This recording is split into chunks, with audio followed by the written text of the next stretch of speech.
Hello folks, the Celtic Nerd here bringing you another nerdy video. I am once again joined by SkullDuggeryTV. Yeah, SkullDuggeryTV, because you changed your name from the gaming. Yeah. Hello, everyone.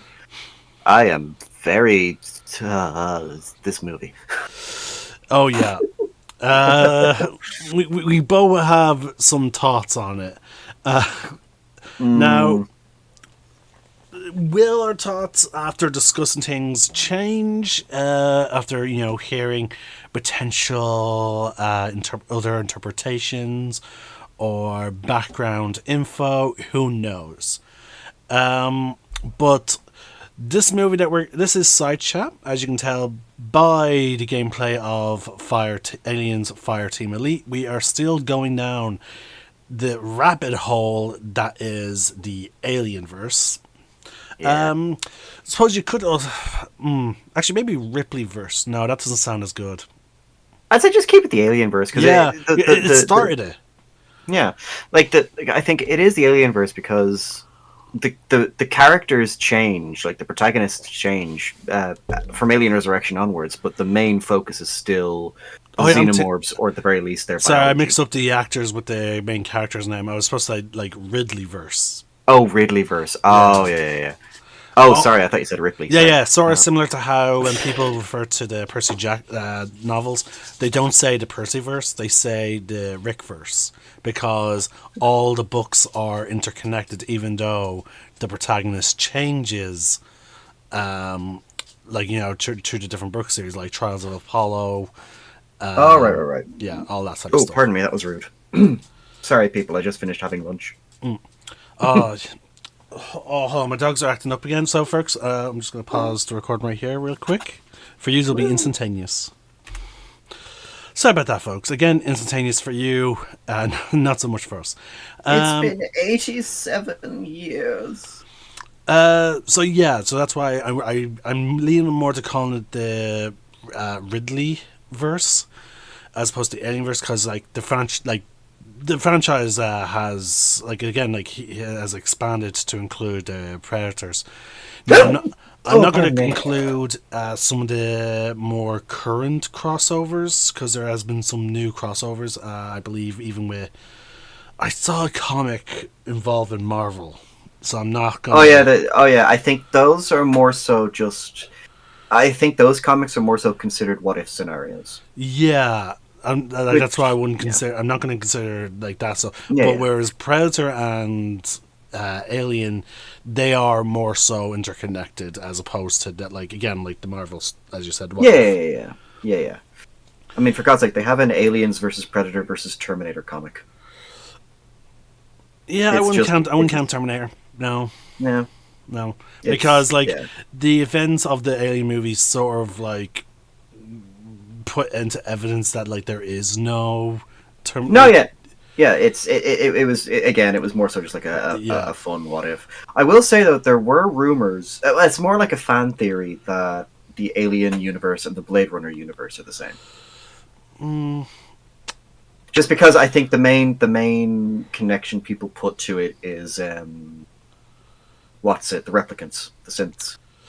yeah, but the thing is, though, the difference in technology is, Oh yeah. It is yeah, just a fan theory. Like I don't really subscribe to it, but yeah. fan It, theories are interesting. anyway, so anyway, folks, so, as you probably can figure out if you've been watching this series long enough, you should know what movie we are moving on to next. We are we did the infamous Alien Resurrection last time, Hmm. and we are now going back in time to the year 2089 to Yeah, Prometheus. and I'm gonna say right off the bat, right there was the first issue with the film. The setting. The I You don't like it being a prequel? I think personally, after rewatching it, I think if they'd had it take place after Alien 3, I think it mostly just from the aesthetic point of view, because my biggest Yes. issue with the film is the Prometheus ship itself. Love the ship design. I just think for the You know- setting it's in, just no. Oh yeah, no, definitely. I will definitely agree. We're getting a bit ahead from the. Normally we go scene by scene, but I will definitely agree with you on that. Mind you, I will say the ship is very Starfield. For anyone Yeah, who's played that yeah. game, like It's like again, it's a nice kind of sleek version of like what you see the Nostromo aesthetic look like. It's just well, it's again, both ships are obviously purpose built for their purpose. oh no, I know that. I just say I'm just saying it's kind of it was kind of cool seeing that design aesthetic kind of in a more modern movie. Yeah, I will say so. Yeah, like it's not sleek like you would see in other sci-fi things. Like again, it is fairly. As I said, the year is only 2089, and fairly enough, I can fairly believe the technology that the ship shows. For the most part, yeah. It's just the holograms I draw the line on. Yeah, and also I will say, in terms of aesthetic, I will agree, it does seem like more of a leap forward. Now again, at the time when Alien was first released, and then the follow up Aliens. 3 movies, yeah, like they could not really fathom, I suppose, the technology, like the difference in the leap in technology that would have been during that period. It's like in such a short span, like that humanity did go through. Like humanity, ever since man landed on the moon, like our technology has literally accelerated. It's like you wouldn't believe. Quite quickly, yeah. Now it has sort of slowed down a little bit, but that we're not. That's for a whole different genre of discussion. That's an entirely different subject altogether. Yeah. But anyway, so interior, like the interior of the ship, like okay, yeah, as I said, the exterior of the ship is vaguely Nostromo-esque, like in terms of like it's sort of found in some level of realism. Like it doesn't need to be like streamlined because it's space. Yeah, yeah. Whereas the Nostromo, because no, at the moment it was they were using it as a hauler ship, but its original intent was a refining vessel. Yeah. So like hence why it is so massive. Because like it would be refining minerals and all that, and like anyone who's ever been to a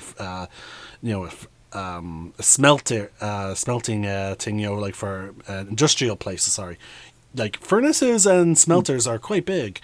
So yeah, the essentially the Nostromo is almost like a deep space offshore rig. Yeah, like an oil rig kind of thing in its design, which is hilarious that it's being used as a hauling ship. I guess like it was probably decommissioned, and then someone bought it on the cheap, and they were like, you know what, this thing can probably pull other shit easily.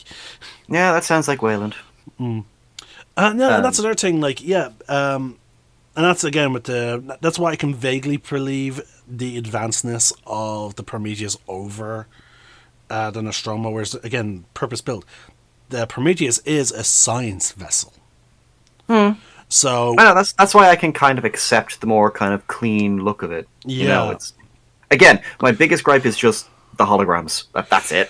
Yeah, because we don't see that technology in like anywhere ever again. Yeah, so like that could have been that type of holographic projection could have been cool for say like for the Marines to use for tactical assessment before they went into Haley's Hope. Yeah, like a holographic the projection of pups. the map. Yeah. Now, mind you, the pups do make a comeback in video games Fire because Team. of Yeah, this Fire movie, Team, which if you guys are looking enjoying the video, I'm actually using. Mind you, it still pisses me off that class is only unlockable once you complete the main game. Like, why? I don't mind it. It's kind of like, hey, this is what you get for this is what you're rewarded for. It's it's what games always did. Like, oh, you want this cool skin or you want this cool cheat code. Oh, you have to beat the game with these. But it's not specific exactly parameters. a cheat either. Like, well, you know what I mean. Like, it's anyway, it's just my only gripe with that game. really. Yeah. And also, I will admit, sort of the sort of lack of replayability. Yeah, You can't it is really, kind of a game you can really play with friends, kind of thing. yeah, and each mission, like besides some challenge cards, you can only really play each mission really once. Yeah. But anyway, so so besides all that aside, we start the movie off. Now again, so it is a prequel. We both have semi gripes against that because like I think this movie takes place 100, 200 years before the events of the first movie. I think so. Because I know the new one, the new show coming out, Alien Earth. I think that takes place maybe. I think that takes place. I think it's 20 years before the events of the film. So the first Alien film, sorry. So yeah, I think this. Yeah, Prometheus might be a little bit.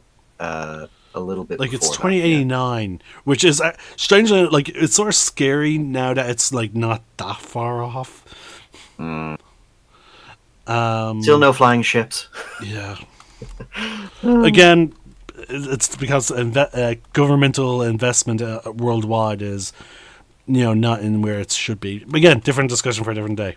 Yeah. Anyway, but yeah, so right off the bat, like, for my first big praise of this film, the cinematography is fucking amazing. Oh god, yeah. Okay, so I'm looking through again the usual. Again, folks, I tend to play the movie quietly in the background as we're recording these. Thank God for dual monitoring. And oh my god, the viewscape of like the rivers, the mountains. Like I again, believe that's it's either Iceland or Greenland. I think it's Greenland.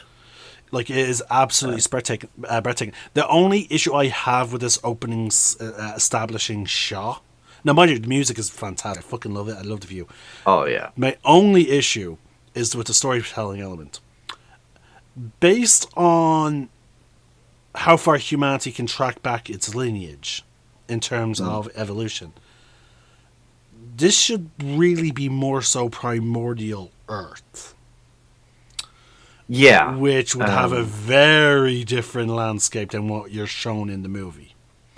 Yeah, it is clearly more so just the rule of cool kind of thing. Oh, I yeah, think, no. for this scenario, but yeah, no, it's because the entire point of the film is the origin of humanity, and the opening of this film pretty much just right off the gate shows us that origin. Yeah. The whole point is okay. I imagine the initial inception of the movie was to answer, because again I watched some documentaries and all, as I said yesterday when we were playing D&D, which is why I have some thoughts.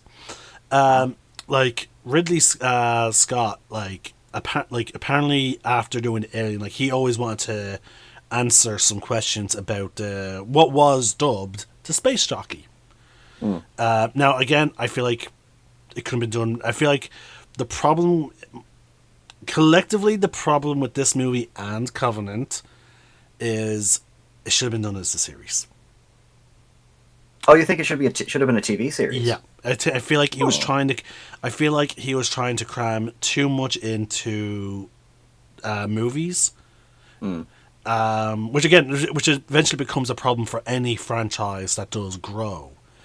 Now, mind you, other medias, like other universes, have the benefit of evolving into having multiple different medias. Like, for example, Marvel has their shows, their movies, and their comics, whereas, unfortunately for Alien, it only has ever been comics and movies. Yeah.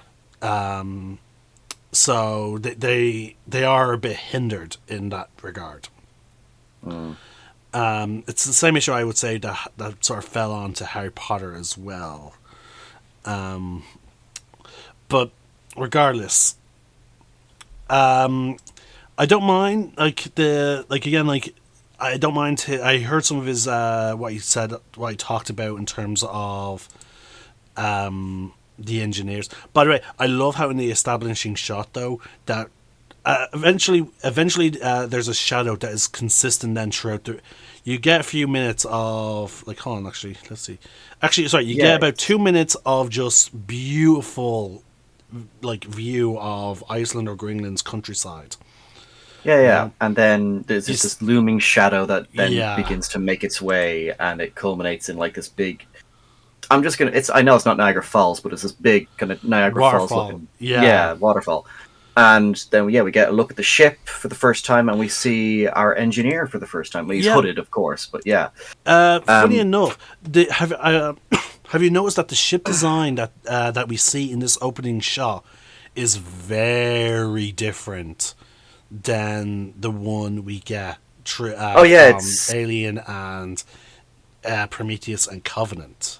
Oh yeah, it's almost like a flying saucer. Yes, it's very classic, and I'm see, and this is I have a theory regarding the engineers. Yeah. Okay. I'll try and save that theory for the end of the Prometheus series. Okay. Actually, I might try even save it for in the Covenant because we see another new ship in Covenant at the start. Oh, is that the this? I think it looks like a scorpion tail. Yeah, the one that David docks with. Yeah. Yeah. I might save it for then. If I can. But yeah, so Ridley Scott apparently had very specific intentions for the engineer's ultimate design. Yeah, they look because I remember the first thing I thought of when I saw the film for the first time back in 2011. Fuck me, it was that long ago.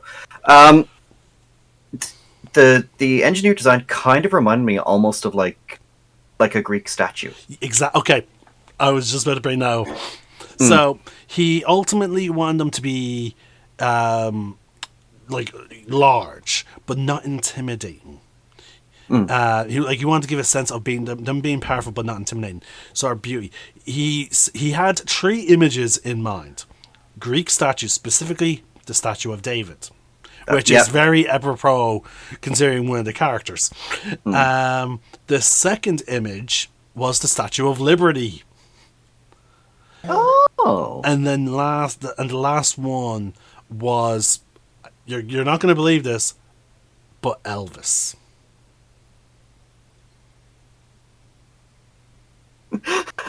See, now I'm just thinking of an engineer with the Elvis hairstyle. So he so especially in terms of the face, there were the 3 things that he was looking at. So yeah, he wanted them again to look powerful, but also beautiful and not intimidating. Right. And I will say, whoever took those 3 like images for the face and his description, they fucking nailed it. I will say, yeah, like it does, like again, it does look something like straight out of mythology in terms of design. Hence the name of the movie. He is quite literally like the Titan Prometheus. Basically, and that is kind of the main theme, or one of the main themes around the film. It focuses on, again, mythology, creation, and philosophy, religion, that kind of stuff. Like, it delves into some deep themes. And that's why I feel like they're trying to do too much in a movie. Yeah, and that's the thing, because I remember when the film was first coming out, there was no, at least as far as I'm aware, because because again, loved Alien, loved the idea of a prequel coming out. I was like, okay, well, let's see where it goes. So I was very excited. I was researching the movie as much as I could back in the day. And I don't ever remember them, not until after the movie came out did I start hearing talk of, oh yeah, there's a sequel coming as well. As far as I was aware, like, and I think a lot of other people were aware, like, this was just going to be the one film coming out, as far as people were aware. Like, and Ridley Scott was saying, "Oh yeah, it's a prequel to Alien. We're going to go into the origin of the alien and stuff like that," because that's what people were saying. Like, that was the news coming out. I did hear that there was going to be it was supposed to be a trilogy. Like, this was the first part of this was supposed to be the first part of an origin trilogy. No, yeah, and I remember that all of that stuff came out after the film was released. I heard that type of stuff before the movie came out. Really? Yeah. Oh, fair enough. Fair enough then, because my biggest disappointment with the film back then was it doesn't really answer any questions. It just kind of asks more than it Again, yeah. answers. See, again, Yeah. it's as I said, it was supposed to be. It's the first part of a movie trilogy. Yeah. Now, again, it's also again my general issue. If this was a show, it would have been better. Like they could even done it, they could have even done it as 3 seasons. Yeah. If the- but anyway, but I like, oh, the design again. I just have to admire the design of the engineer. Like, now this scene was meant to be much longer. There was supposed to be like some kind of like priest, and Yeah, I remember seeing that. Yeah. and funny enough, there was going to be dialogue, but there was going to be no subtitles. Like apparently the original, I can't remember what they're called. It's not script. Oh, It it is. I know what you're thinking of. yeah, the It's very term. close to like old Sanskrit or something like that. Yeah. No, and it's not script. I mean, as in like script, as in like what actors read. There's a thing that's before that. Oh, I can't remember the term. Ad lib. No, I can't remember the term. Oh. It's like what plays you. Things what like plays use like it basically describes everything that happens, but it's not. Oh, considered the script. table read. Not No, not the table quite. read. Yeah. No, I get what you mean. Like the early draft Screenplay. There we Oh, go. yeah. Oh, that was on my brain for so long. The original screenplay that comes before this, the ultimate, Final script. script. Yeah, yeah. It describes like there'll be no subtitles. Like Ridley was like, there's going to be some mystery, but the thing that they want to convey that was being said, at least in terms of like tone and obviously, is that like surely through body language and just a sense of what's going on, it was going to be partially religious. Like, Yeah, was because like it be it an does honor. feel like a ceremony. Yeah. Yeah, but apparently they cut it because it would have added too much time to the movie. And again, this is something I'm really starting to get sick of when it comes to movies, because it really it puts it fucking puts the ties the hands of writers and creative people behind their Yeah. backs, because Oh, they're hell like, yeah. so wait, like because they're constantly just being restricted by, screen time. Like, and now again, this I understand nowadays people are a bit more accepting of like the risk of 3 hour movie run times, but again though like, this is the fault of the movie formula. Like, I honestly think like because of the way humanity now as a culture has evolved to more so binging stuff, like we should just abandon movies and just go straight on into series. Like Just it will allow creative artists to be a bit more creative. People wouldn't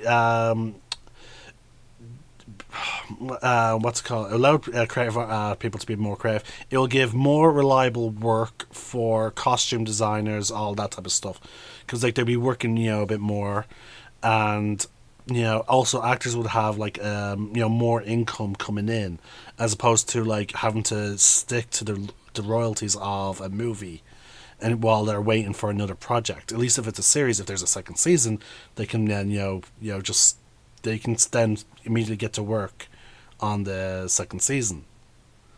You know what I mean? Like I feel like it would just be it would be better in the long run if we just stopped doing movies and just did series.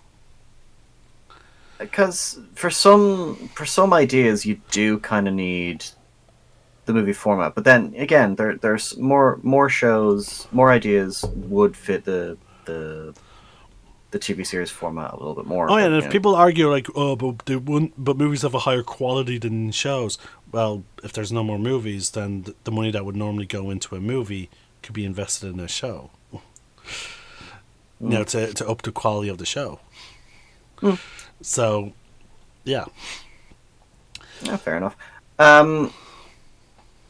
So yeah, with the with the whole thing with the scene, like even without the ceremony, even with that Yeah. part cut out, Oh yeah, you can still it, tell it, there's some like it reverence. isn't. Yeah, there's especially with the way, like, just from the way the engineer is standing, from the music, and then of course the little cup thing, which Yeah. is the contents of which becomes like a very important plot point going forward. Yeah. Like he takes a drink out of this thing, and it just starts to break down his body on a cellular Oh level. God, yeah. And I will say, whoever the person behind the computer doing this, Hmm. oh, fair It play to was you, man. Oh it was good. God. Yeah, it is actually one of the few scenes in the film I would actually call like just a really cool scene. Yeah. Now, Um, from what we gathered, this whole thing is supposed to also be an evolutionary accelerant as well, which is hmm. interesting because we see it interact with non-advanced life Yeah, forms. yeah, and it just, which actually that could explain why the Earth looks the way it does. Maybe it does accelerate the growth of the humans. So, like in our history, we think we're older, but in reality, we're not. Yeah, because like Um, humanity's like for as long as humanity's been around, the Earth has been around much, much longer. I have billions of years. Um, and so the idea of this thing being as an accelerant would kind of account for the look of the Earth in the And backstory. maybe also like again like why one strain of primordial primitive ape would have then evolved for for their intellect to evolve rather than Hmm. just pure physicality. Exactly, So like and I do like, actually, because as the scene is going, like, we see it goes into his body, we see like his DNA oh structure, like, yeah, literally being torn apart then by it this thing. switches to a single cell splitting. Yeah, yeah, and then Oh becoming, well, ours basically, and then of course we get the title card, which is very much Alien. yeah. Like they, like, yeah, this guys, this is still in the Alien universe. Don't worry. Um, And then we cut to again 2089, and we're introduced to our lead female protagonist because it wouldn't be an alien movie if it didn't have a lead female protagonist. yeah, Dr. Dr. Elizabeth Shaw, played by Numi Rapace, and she's a good actor. Like, Oh she's been yeah, she did in an amazing job in this movie. oh And yeah, and she's been in a lot of stuff. Like, I think one of the first things she did, well, not one of the first things, but one of the more things she's most well known for is, I believe they're Swedish films. The Girl with the Dragon Tattoo. Like, she did that entire trilogy. But they made an American remake later on, which, yeah, it was okay. But she was the main character in it. She's great. She's also in Sherlock Holmes. She's a very good actor. Like, and I very much enjoyed her in this film. and we're also treated to the countryside of Scotland. Indeed, the Scottish Oh, Highlands. absolutely Um, brilliant. Again, like the cinematography of this movie is absolutely fantastic. Okay, I'm just gonna say, Ridley Scott should do documentaries. Oh god, yeah. I think he would be fantastic directing documentaries. Now I will say his work on prequels has made me excited for Alien Earth. Yeah, I'm. Is he working on that show? I hope he is. No, because I know the guy working on it. Oh, I can't Okay, remember his maybe name. he's But only a creative, yeah, writer in the background. similar to Romulus. He was more so just a producer kind of thing. Yeah. Okay. Um. No, yeah, I will say Earth looks pretty good. I'm I hoping. will say Fingers though, crossed. I imagine he could have final. I'd like to think he has final say, like in terms of like what new potential lore is added in. Like, because it is his universe, man. Like, Oh, I I mean, he did direct the first film, but I think once James Cameron and all came into it, it's. I mean, yeah, he did direct the first film. He didn't write it thoh. oh, Uh, okay. is the thing that was Okay, so yeah, no, okay, then yeah, I should really scope yeah, the Alienverse then, yeah. yeah. Now, of course, it's because of him that the script caught lightning in a bottle to begin with. That first film. Anyway, so yeah, we're introduced. We're in the Scottish Highlands. We're introduced to Shaw, who is an archaeologist, and he's the husband of. I forgot her name. No, sorry. You're talking about Holloway. I was talking about Shaw. Noomi Rapace's character. We're introduced to Holloway as well, who is her partner. It's never really specified whether they're married or we just know they're together. Yeah. Okay. And so she's very happy because they discovered cave paintings. So she calls Holloway to come in and have a look at them. And they're extremely old. Like. They're apparently they predate anything that they've already discovered. Exactly. Yeah. And Holloway's just like, at first he's just like, oh yeah, it's just regular cave paintings. They look cool.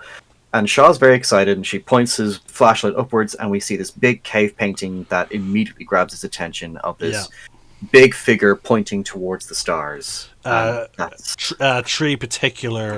It's like 4 or 5 particular stars. 4 or 5 stars. Yeah, it was like this kind of star system constellation. Yeah, and then. Which they interpret as like an invitation. Yeah, and I'm just going to say right now, if you think about it, I think the inspiration for this plot was Ancient Aliens. Oh yeah, no, clearly, like no shit, Sherlock. I'm very surprised that when we're jumping ahead, but when they go to the planet later on, they find that big room with the big head. I'm a little bit disappointed that it wasn't just a carving of that guy from the Discovery Channel meme that just goes aliens, with the crazy hair and shit like that. Or it wasn't more reminiscent to the Sphinx. Oh yeah, is the Sphinx alien? Some people theorized that there was initially more stone around the head, and it was actually supposed to be more of a jackal. Oh yeah, because apparently the head is smaller than the proportions of the body, which is kind of cool. I love history. But they're very much going. And this is the reason why I had no problem with aliens being in the Indiana Jones. Now, don't get me wrong, I will not defend the fridge. No one can defend the fridge. No, I won't. But I have no problem with aliens being involved. No, sorry, interdimensional beings, as they say in the film. Yeah, I think they said that specifically to try and avoid the whole because they didn't want it to be a joke. Because I imagine even the actors would have laughed if someone said aliens. I know we're going to bit off topic but that was actually a thing. So apparently, sorry guys, just this funny thing I found hilarious when it comes to Indiana Jones and the Kingdom of the Crystal Skull. When they were initially coming up with the idea of the script, Spielberg outright told Lucas, no aliens. We're not doing aliens. We're not doing aliens. And then Lucas came back to him a while later. Okay, what about interdimensional beings? There's the loophole. And so Spielberg was like, fine. So I'm just like, oh god, that movie. Yeah, in that case, though, I have no problem with it just because people in reality link for aliens to ancient history. Yeah. Oh god, it's so funny. But again, the whole ancient alien stuff, without the ancient alien stuff, we wouldn't have Stargate either. So you know what, I can forgive Prometheus for this. Then we now move on to after that scene, we are initially then brought to the scientific exploratory vessel Prometheus, crew 17, and the current date is December 21st, 2093. I like how they for this is a new thing. They normally just give us the name of the vessel, what type of vessel it is, the crew complement, and then that was it. They're like, no, we're going to give you the date as well. I'm pretty sure we didn't see the date in Alien until Mother was activated, until Dallas went into Mother. So yeah, that's a good point. Yeah, mind you, the date has no importance. It's just there to let the audience know this is a prequel. Yeah. Even it says distance from Earth. 3 pon. Oh wow, hold on. This is fun. Distance from Earth 3.27 times 10 to the 14th kilometers. Okay, so it's pretty fucking far. Yeah, Um, and it's a bit. Strangely enough, like the movie started in what was it, 2089. So they've only been in, strangely enough, cryo 2 years. for 2 years. That's impressive, Yeah, yeah. considering the how like in some cases, Ripley, for example, she lost like 70 years. Like, Yeah, um, like, yeah, yeah. now mind you, In Aliens. now mind you, this vessel has its engine still turned on. Yeah, this is So clearly going up. And also, to be fair, with the Ripley one, like she was in an escape pod. I suppose No, she wasn't going yeah. anywhere specific. But I find it fascinating that like they're still putting people into cryo sleep, but like even though it is explained that um, they in the other movies they just they only use the engines to get that initial inertia, Mm, and then they turn them off, and then they because it's not going to lose its momentum because it's space, and they will only turn them on for course correction, yeah. because celestial body movement. But in this, they're like, oh no no no, we're fucking getting there quickly. So let's just keep the momentum going. But Yeah. mind you, on the side of the ship, we did see solar panels, so clearly there's some. Again, the difference in purpose. This is a scientific Oh, exploratory vessel. I missed the solar panels. Good Yeah, catch. they're sort of on the side of the thing there. You only see Oh, them briefly. So clearly, whatever they don't use fuel as we would imagine. yeah. They So it clearly does. have. They made sure to keep some kind of renewable power source Yeah, going I on with think it. they Yeah. mentioned like ion, some Oh yeah, ion. the ion thrusters. Yeah. Yeah, so So that makes sense. Yeah. clearly they're using they're basically converting solar energy into ionic Yeah. energy, which is allowing them to have a thrust. Yeah. Yeah. And and then of course with this scene comes probably one of my big issues in terms of the film, the crew complement. I think it's too big. 17. Yeah, because what made Alien and even Aliens work is that they kept it relatively small, so you could basically get it in Alien in particular because you got used to the characters, you were acquainted with them, like they spent like the first hour of the film getting you used to these characters, so you cared about them, you remember their names, stuff like that. With Prometheus, that number tells you okay, most of these people are just there to die. Like Yeah, like to be honest with you, you don't even like the crew felt smaller. Yeah, but that's because again they because it just focuses on Shaw, Holloway, Yannick, Idris Elba's character, Vickers, who is Charlize Theron's character, David, and Benedict Wong and the other co-pilot Prometheus briefly, but and then Fifield and Melbourne. I think if they had just Yeah, taken all those characters, made them the crew complement, and got rid of everyone else, would have yeah, worked fine. Nothing would have changed, yeah. honestly. Um, Because like I know we know that our other crew, like because they hand like they're apparently the door crew. They're not even ever mentioned by name. nope. Yeah, I Like think we don't we see them like in the backgrounds as people bark orders at them, when they're yeah. coming and going from the cargo bay. Yeah, But but that's it. beyond, they're just fodder. Beyond that, like even in Aliens, which the Marines are all there, but they all have names, and we're all kind of introduced to their personalities and how they Yeah, interact with each other from the beginning to end.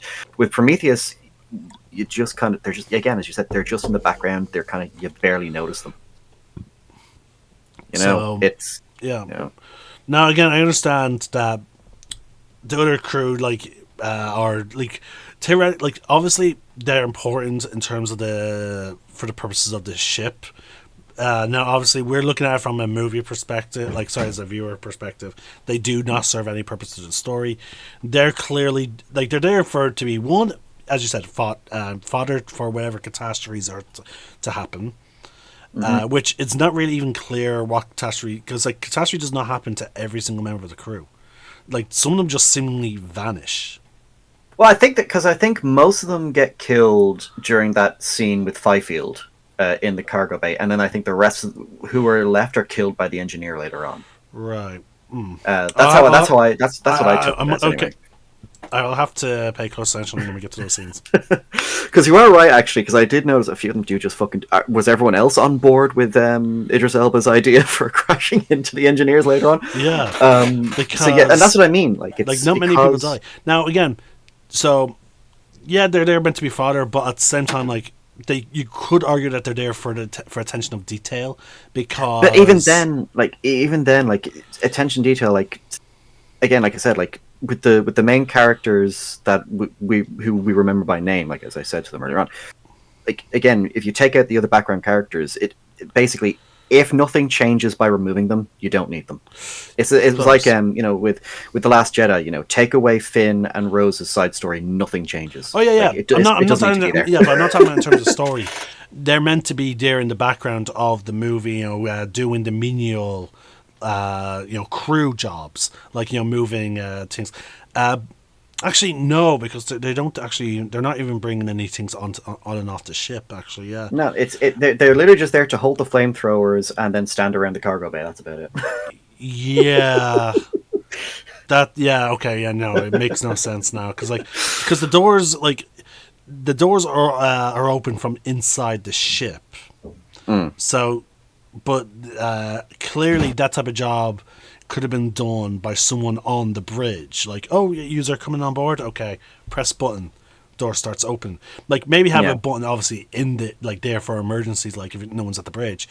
And that's how they could have had that be how your woman overrides what the captain's saying, like, open the door, like. Because she's like, press. He presses, she presses. Like that type of situation. But you're absolutely right. It does serve they actually serve no purpose, because whatever their job is, the only other job I can feasibly actually see them having would be to maintain the vehicles. Yeah, engineers, fair enough. Yeah, but and again, even then, like Alien, like. Had Brett and Parker, who just two lads maintaining this massive ship, Yeah. Again, they could have had just one extra person, or even have a serving Joe. the Working Joes. The Working Joes. Well, they kind of technically that is David. Because as we see throughout that scene, then when Prometheus is introduced, he is basically the only one on board the ship, monitoring everyone. Now, mind you, he's clearly not a Working Joe. No, he is very much. It's very clear he's an android, but it's very clear that he's very sophisticated. Yeah, yeah. Mind you, I think that was more of a pride thing from the head of the company. He was like, "Oh no, this one's going to be modeled after me." So it needs to be the most advanced motherfucker we can make. Yeah, he is clearly true AI. Yeah, and again, I'll say this, and it's gonna be the same for Covenant. Fucking Michael Fassbender steals the show. Oh gosh, yeah. I fucking love him in this movie. I loved him as Magneto. Oh yeah, perfect. The emotion, he clearly has range, because with Magneto, we see him portray just raw anger and sadness. He nailed when he was during the moments when he went when Apocalypse brought him back to Auschwitz, the fucking you could feel the emotion. His sadness and anger mixing together as he's remembering what he suffered, what his family suffered in that place. And then in this movie, the lack of emotion. Ooh, again, actor has fucking range. But that's the thing. David does have emotion. It's just that he very clearly subtly hides it. We see more of it, particularly when he's in his interactions with Holloway, or his own experiments. Yeah. It's very clear. He does have emotions. It's just you're absolutely right, because he purposefully targets someone who constantly belittles him. Yeah, that's, I have that written down. It's very clear that the reason he targets him for the experiments, because you're an asshole. I just don't like you. Like, it was clearly a preemptive decision. And then, of course, even little things like when, because we, again, jumping a little bit ahead, but Wayland is introduced through a hologram message, and he introduces David, and he says, "Oh, yeah, David's my creation, but he lacks that which humans have, which is a soul." And you can just that word you can see on David's face, like that does affect him. Like he is bothered by that statement. And again, we see him constantly attempting to mimic, like the movies that he's watching. Yeah, the Lawrence of Arabia and stuff like that. Yeah. And I feel like he's clearly modeling himself after like his current hairstyle and whatnot. Like, we even see him dyeing his hair. Like, he has a sense of he has a sense of vanity about him. Like he's like, ooh, I like this. I resonate with this character. So I want my hair to mimic him. It is very human, and it's just got the kind of thing where he does have the same emotions as humans. The one thing he just doesn't have is a conscience. Yeah. Which is why he's kind of capable of doing the things he's doing without any form of remorse or regret. It's again, for my issues with both this and Covenant, David isn't one of them. Yeah, no, he is not. No, like, except for that one thing we have issue with, which we'll get into when we get to Covenant. Oh, yeah. The one thing that we and you are both just like, now looking at they retconned it, but like, still though, the fact that the attempt was even made, and that's why again, it's because of that as well is why I think both of them should have taken place after the Alien movies, because then it would have made more sense. Yeah. Yeah. So we also I will say, like, he does have a strange obsession with Shaw. Yeah, because he's watching her dreams, which again, technology we never see again in the Alien universe. Yeah. And we're introduced to, we see young Shaw dreaming about when she was with her father in, I think it's Africa. It's an undisclosed location. And the actor that plays Shaw's dad, actually, oh god, I forget his name, but people would recognize him if they watched the Conjuring movies. He plays the husband in those movies. Good actor. He's also in Aquaman. He plays Aquaman's brother. So in the scene, they both witness a funeral march for someone who's died, and she's like, "What are they doing?" And she has very like innocent questions that you would expect a child who's witnessing something to ask, and he explains that, like, he's dead. They're they're sending him on to what they believe the afterlife. Next. She's and like, why don't you help him? And he's like, because they don't believe what I believe. And they don't need help from my god. And they don't want my help. Like, and from this kind of, I will say, I do kind of like this, even though it is forced through a weird dream hologram mumbo jumbo thing. I do like that it's kind of the very foundation of Shaw's views for the rest of the film. Like, it sets them in stone. Like, her inquisitiveness and, again, like, what she chooses to believe is what drives her to keep going, kind of thing. And again, it's very believable to have someone who's still like that religious, because again, it's only 2089. Like, we're like, currently as we're recording this video, it's 2025. So, and yet there are people who are aggressively, like, that are still extremely aggressively religious. I mean, there are scientists who are religious as well. That too. There are some people that see science and religion kind of hand in hand. Like religion is kind of asking the why, and science is being asking, like, okay, we're figuring it out. It is. So Shaw is kind of that perfect blend, because like when they because again, her entire philosophy is that she believes the engineers created humanity, and when it's later revealed that they did, her next question is, well, who made them? I like that. I like again, our flaws with this movie is not really the characters. No, like, I will say, like, this is me being kind to the movie. There are great ideas in this movie. I just really don't like the execution. So eventually after he creepily watches her. Now, I would be interested. I am curious. Why? They never actually explained why Shaw initially is drawn to Shay. Like, sorry, why David is initially drawn to Shay. Shaw. Yeah, it is kind of this weird fascination he has with her. Which, of course, in Covenant is then shown. Oh, he loved her. Okay, which in and of itself, again, when we get to the end of Prometheus, because I know of an alternate scene as well. That was an alternate take that was used for her final discussion talk with David, which I wish they used more.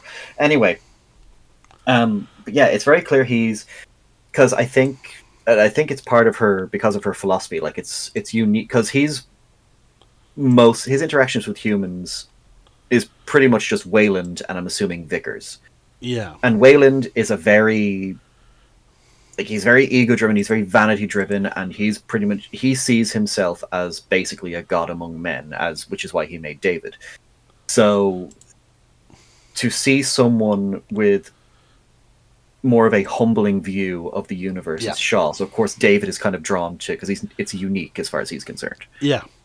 And because also it was because of her beliefs that ultimately convinced Wayland to give them the ship and the funding. Yeah. So of course David is going to be curious. Why then? Why does Wayland want to see these people? What is it? What is it about them? I will say actually because then throughout the rest of the scene, then you've got the message to the stars kind of thing that David is sending out clearly to see if the engineers are there to see if they'll respond. Yeah, he's learning a new language, which of course comes back up later on. Mm-hmm. He's studying. Actually, if you look closely at that screen, there are multiple faces all talking. So he's learning multiple languages at once. Oh, I didn't. Oh, good spot. Actually, I missed that. Yeah.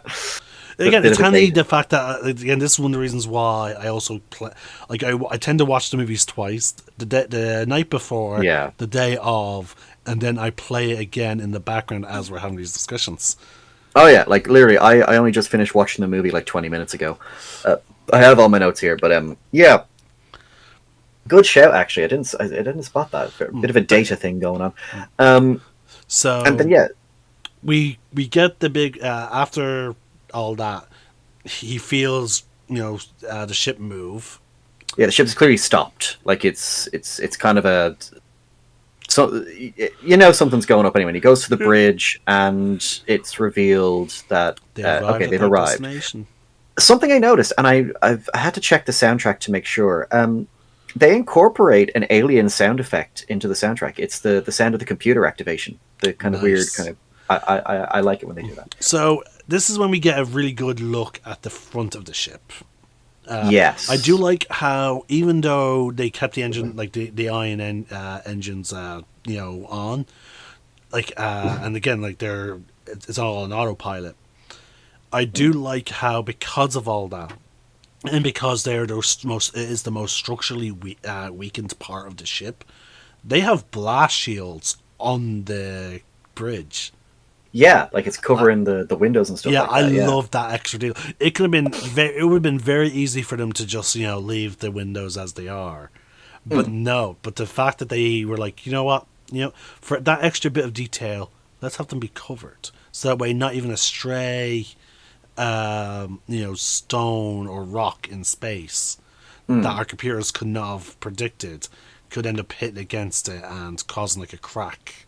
And then violent decompression. It's again, and I love how also the amount of communication antenna like this thing has. Well, okay, we don't have not unusual for the. Well, no, it's not unusual. Like the Nostromo had the same thing. They just weren't on the front. They were kind of sticking out all over the place.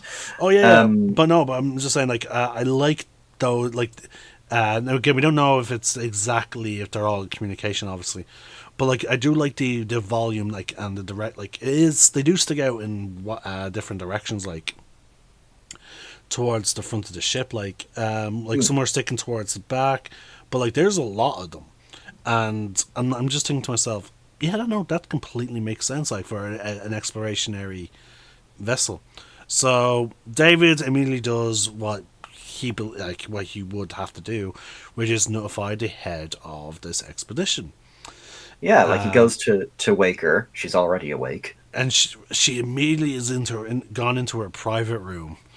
Yep, like she's just exercising, and this is Vickers, played by Charlize Theron, by the way. Again, good casting. Loved her performance in the film. Oh yeah, and again, it's also a good character establishment, because from the very get go, we like within like the first minute, we know, because like again, this is how it's great performance and great dialogue. By the fact that she clearly must have pre-programmed her cryopod to wake her upon when certain conditions are met.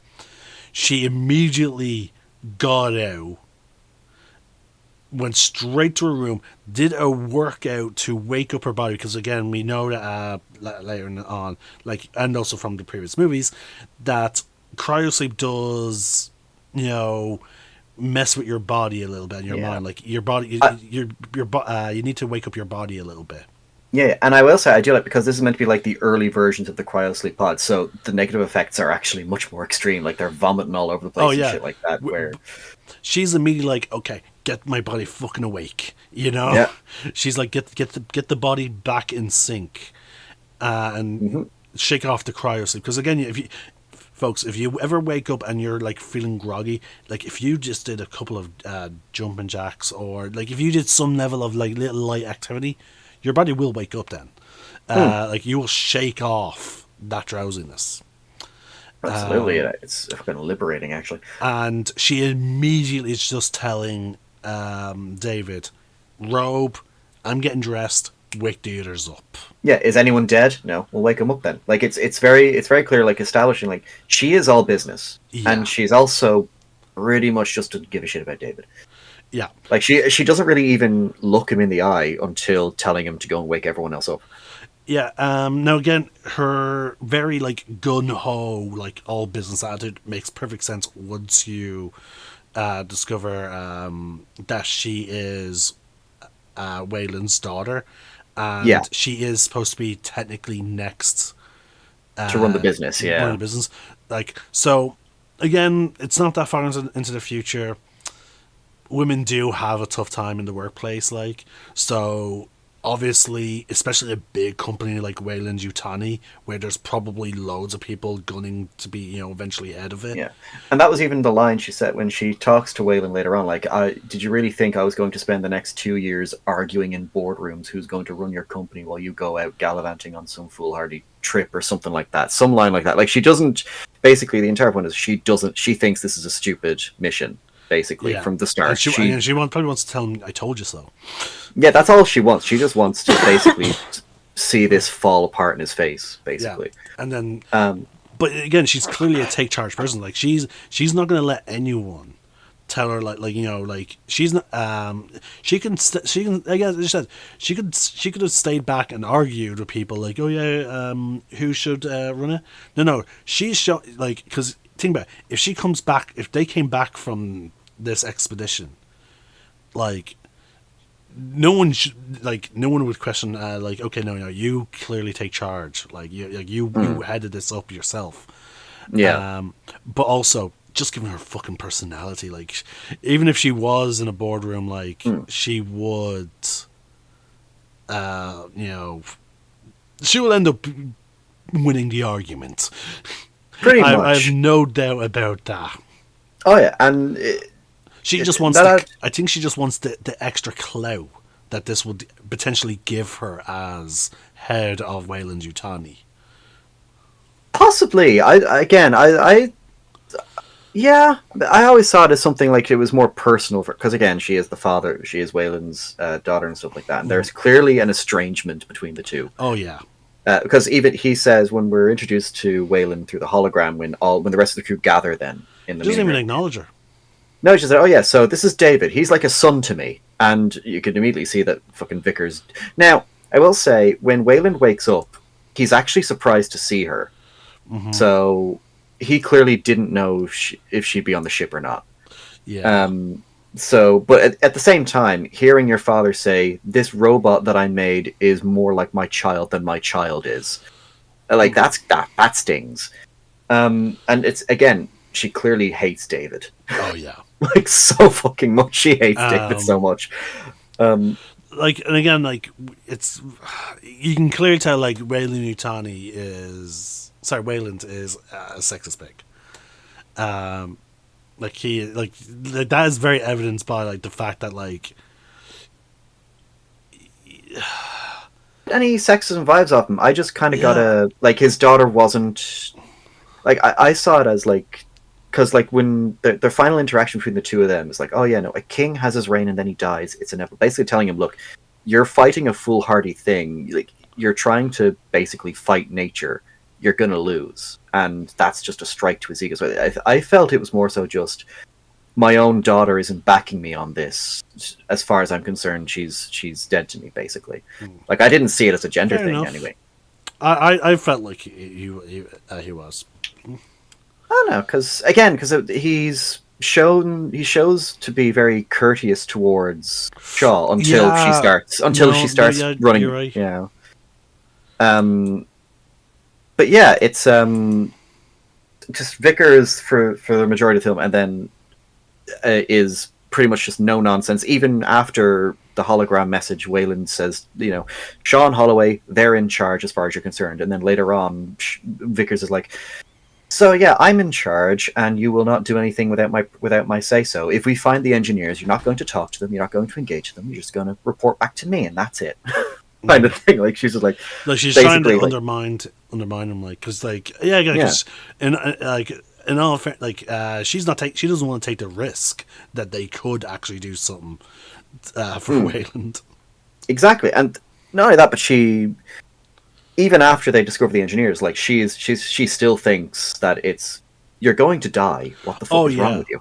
Oh no, Um, no, I completely agree. But, like, clearly she wants control, and it does it clearly puts into perspective, like, why she's like, you're not even going to talk to them, you're just going to report back to me.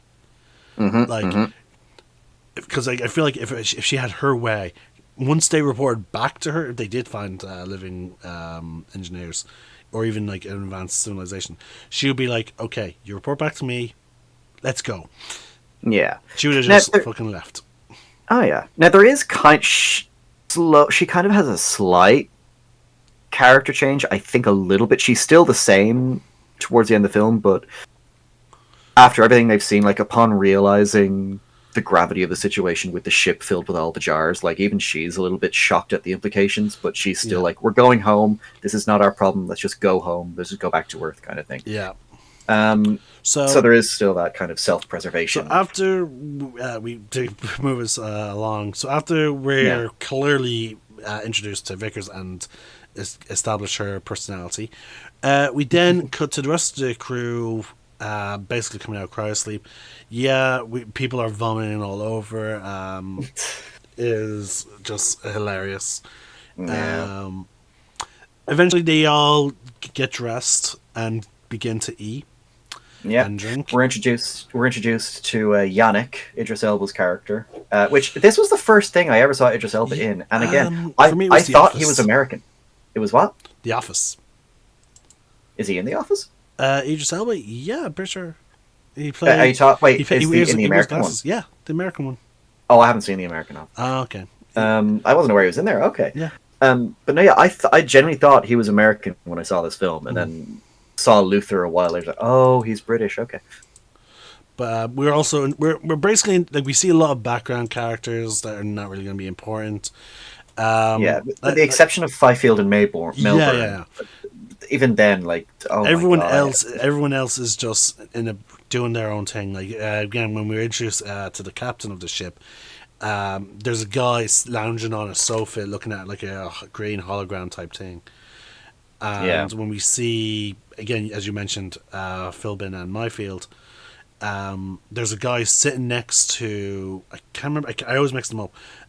There's one guy sitting next to the Scottish guy, the geologist, and Yeah.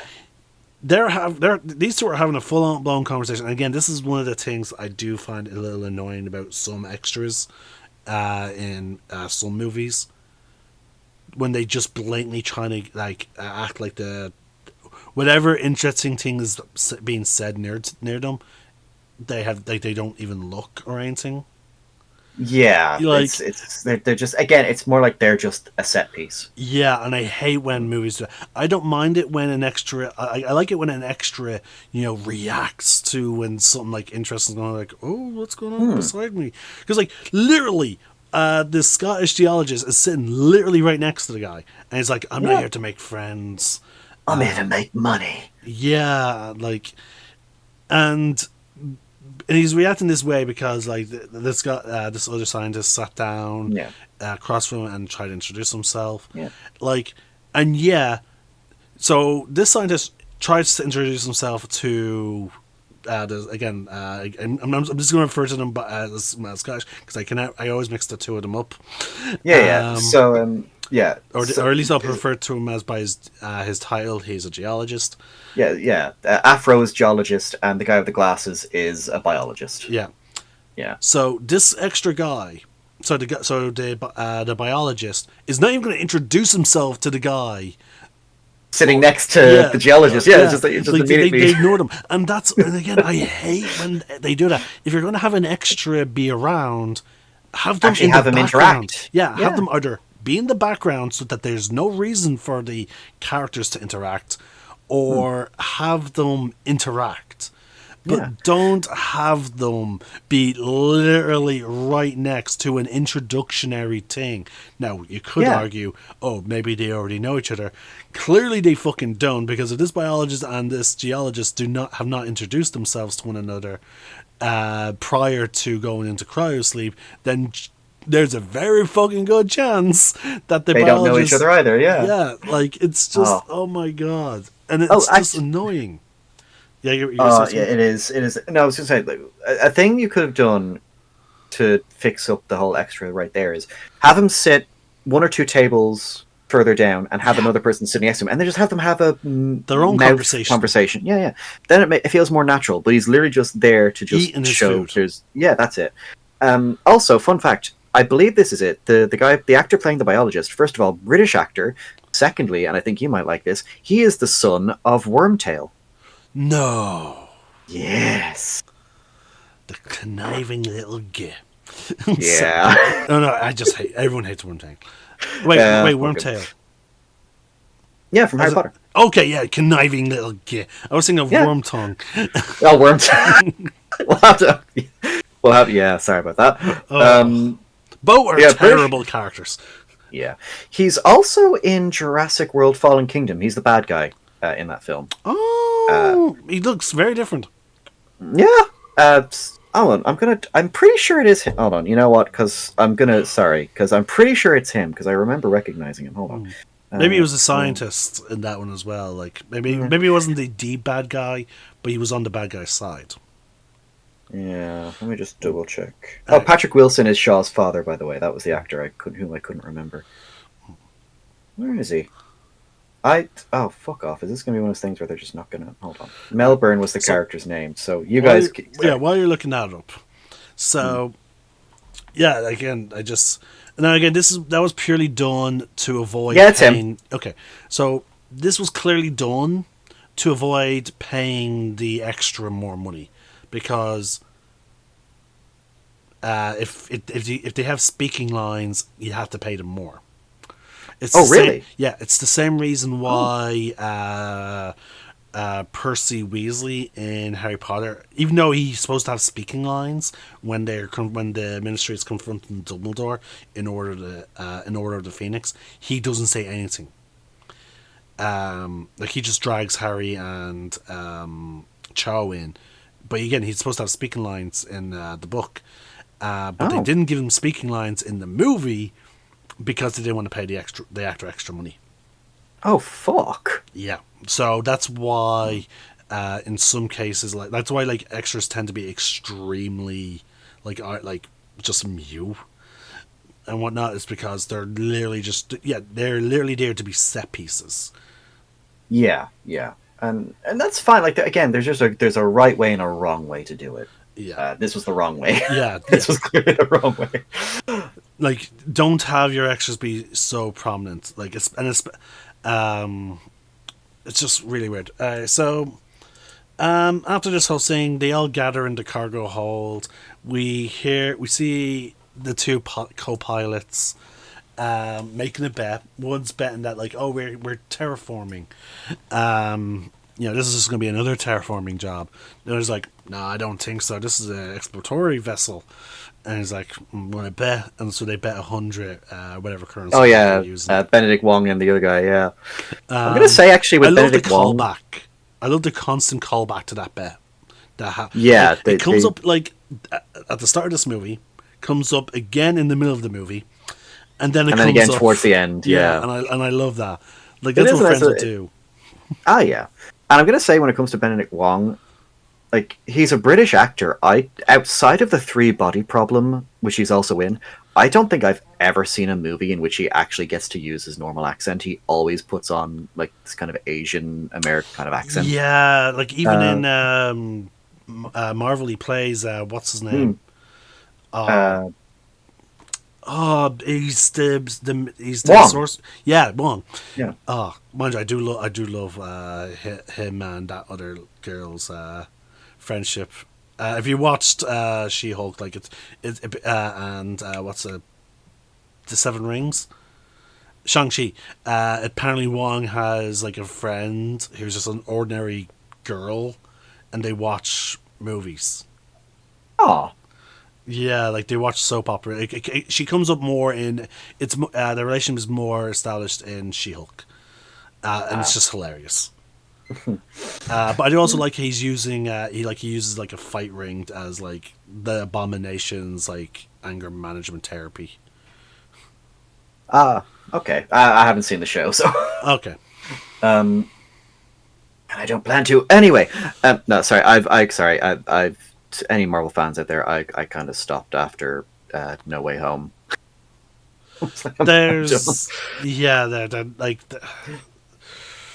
I do because like I do have an interest in Marvel, but like I'm not as invested in them anymore. Yeah. Now, mind you, I will say Daredevil Born Again. I'm like, okay, you're getting me excited. You're getting me invested. I'll give it a chance. Yeah, because I enjoyed the Netflix series I did. Oh, the Netflix show was amazing. And I'm glad they brought him back as, Daredevil. Yeah, him and the actor who played Wilson Fisk.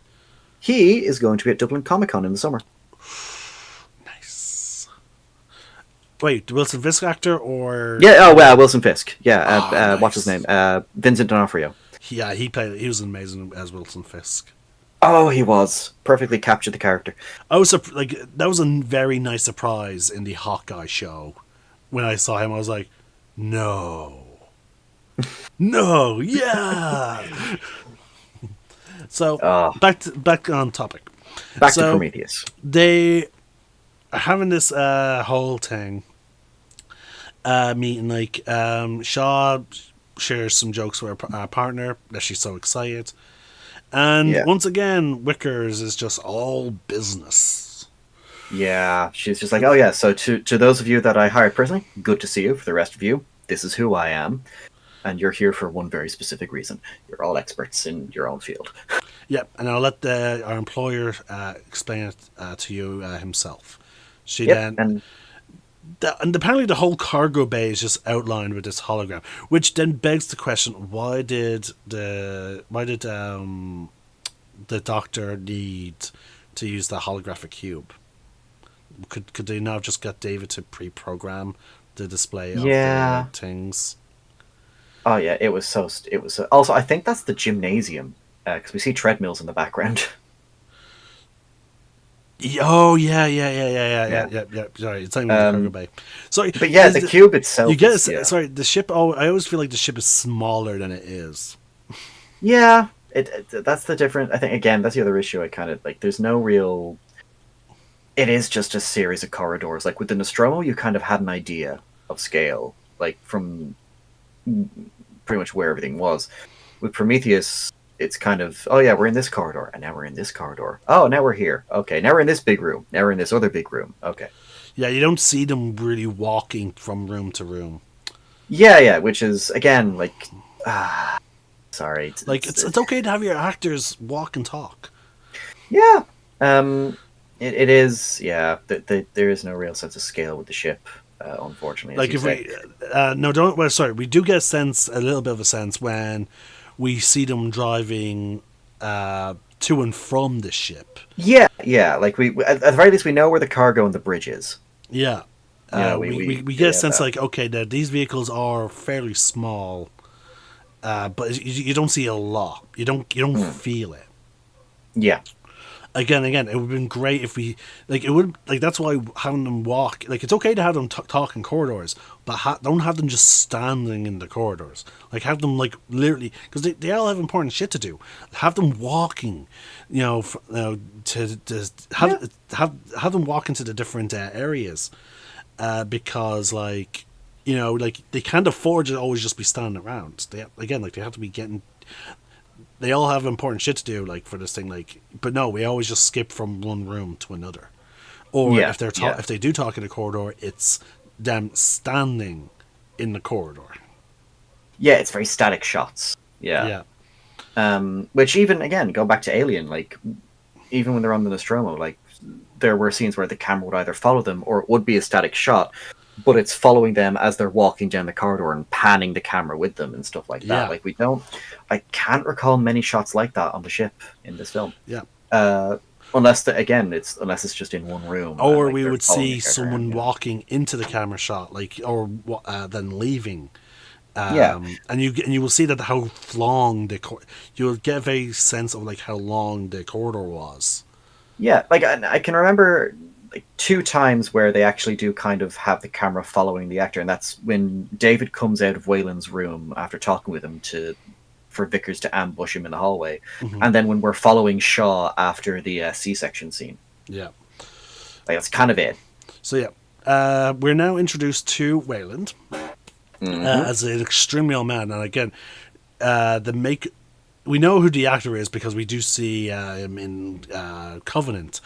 So Yeah, yeah. fair play It's to the Guy fucking Pearce. makeup. Yeah, fair play to the fucking makeup artists for this one. I will say they did a good job. Yeah. Yeah, like imagine like having to sit through like all that like well, especially when you're a conventionally handsome man. Like like and you're not even gonna be your face is not even gonna be seen like your true face is like there's not gonna be any flashbacks or anything. So like all the people will see is you with all this makeup on, Yeah, yeah. but then Um, you, but then you get your flashback in the next movie. So again, I just find that hilarious. Like, but again, fair play to the actor who sat in that. Like, fair play to him for sitting in that chair, getting the old man makeup shit on, um, and playing himself. Like basically, well, not himself, but basically playing like an older version, like of his character that you will see in Covenant. yeah, yeah. Oh, that's Guy Pearce. He is actually a good actor. Like he's dedicated Mm. to the craft, which is grand.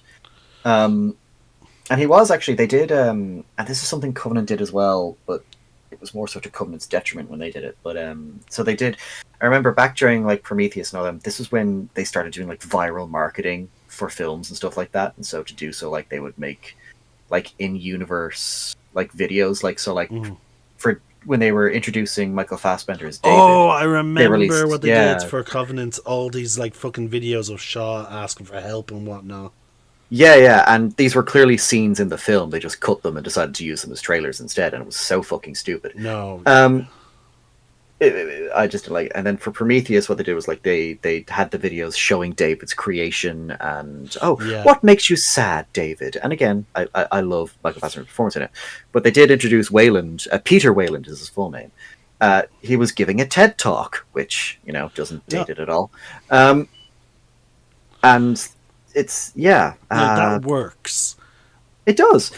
It's a great because it feels oh yeah you're just discovering another TED talk on YouTube and it's his character and what he's discussing kind of ties into what will eventually be discussed in the film, which I thought was kind of cool. But yeah, Covenant does it ass backwards then. Mm. But yeah, Wayland introduces himself. He kind of explains why they're out here. He Yeah. kind of explains the Prometheus myth a little bit. Which again, because so Prometheus gave fire to humanity. And then the gods Zeus punished him. Well, Zeus punished him. Basically, I love Greek mythology. It's so fun.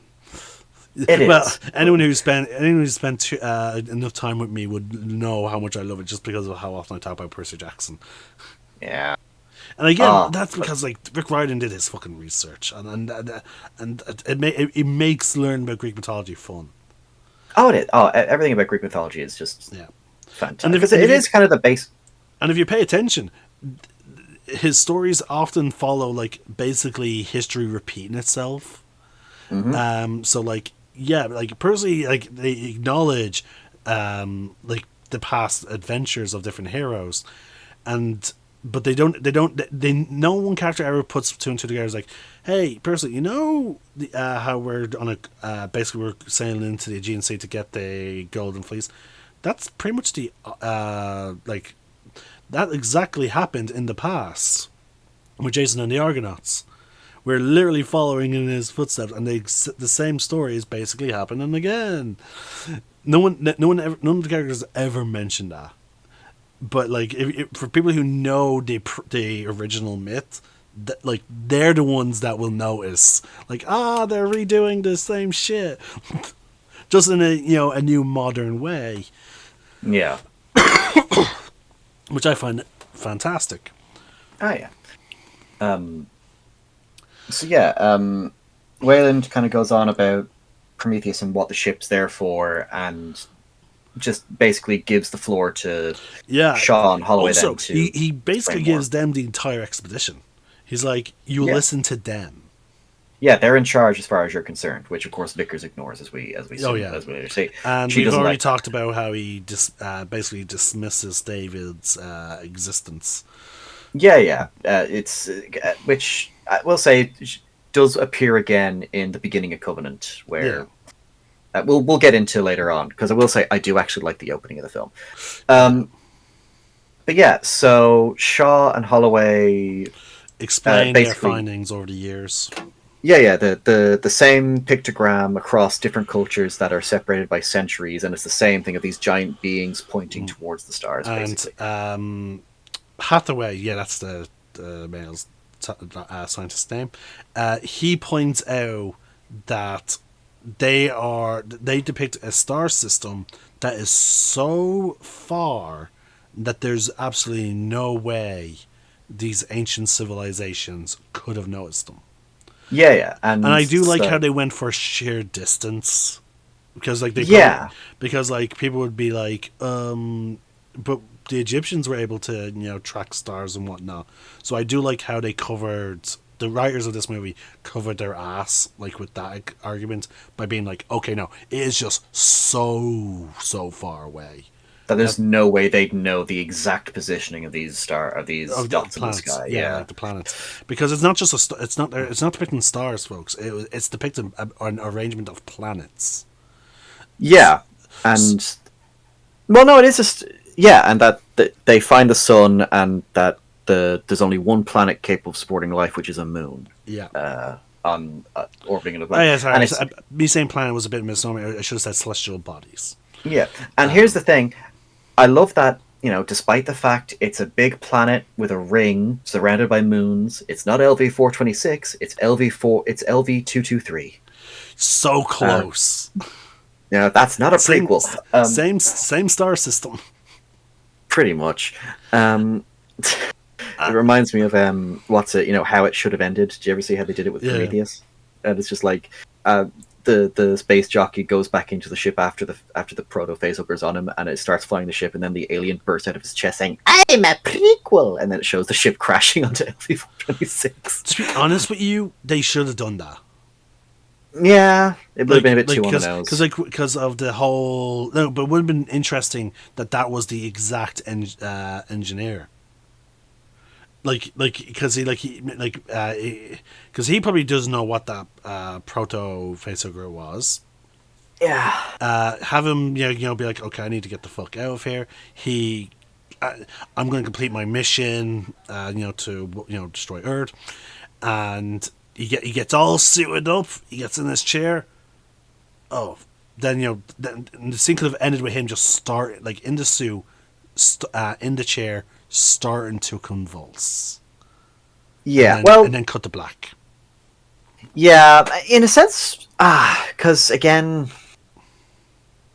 I don't know. It's because the whole point of the space jockey in Alien is that it is very older than the time period in which it's moved. Because the whole point was that he fossilized into the chair, kind of thing. Yeah, actually, okay, no, you're absolutely right. Yeah, I forgot that it was fossilized. Yeah. So, that's I know.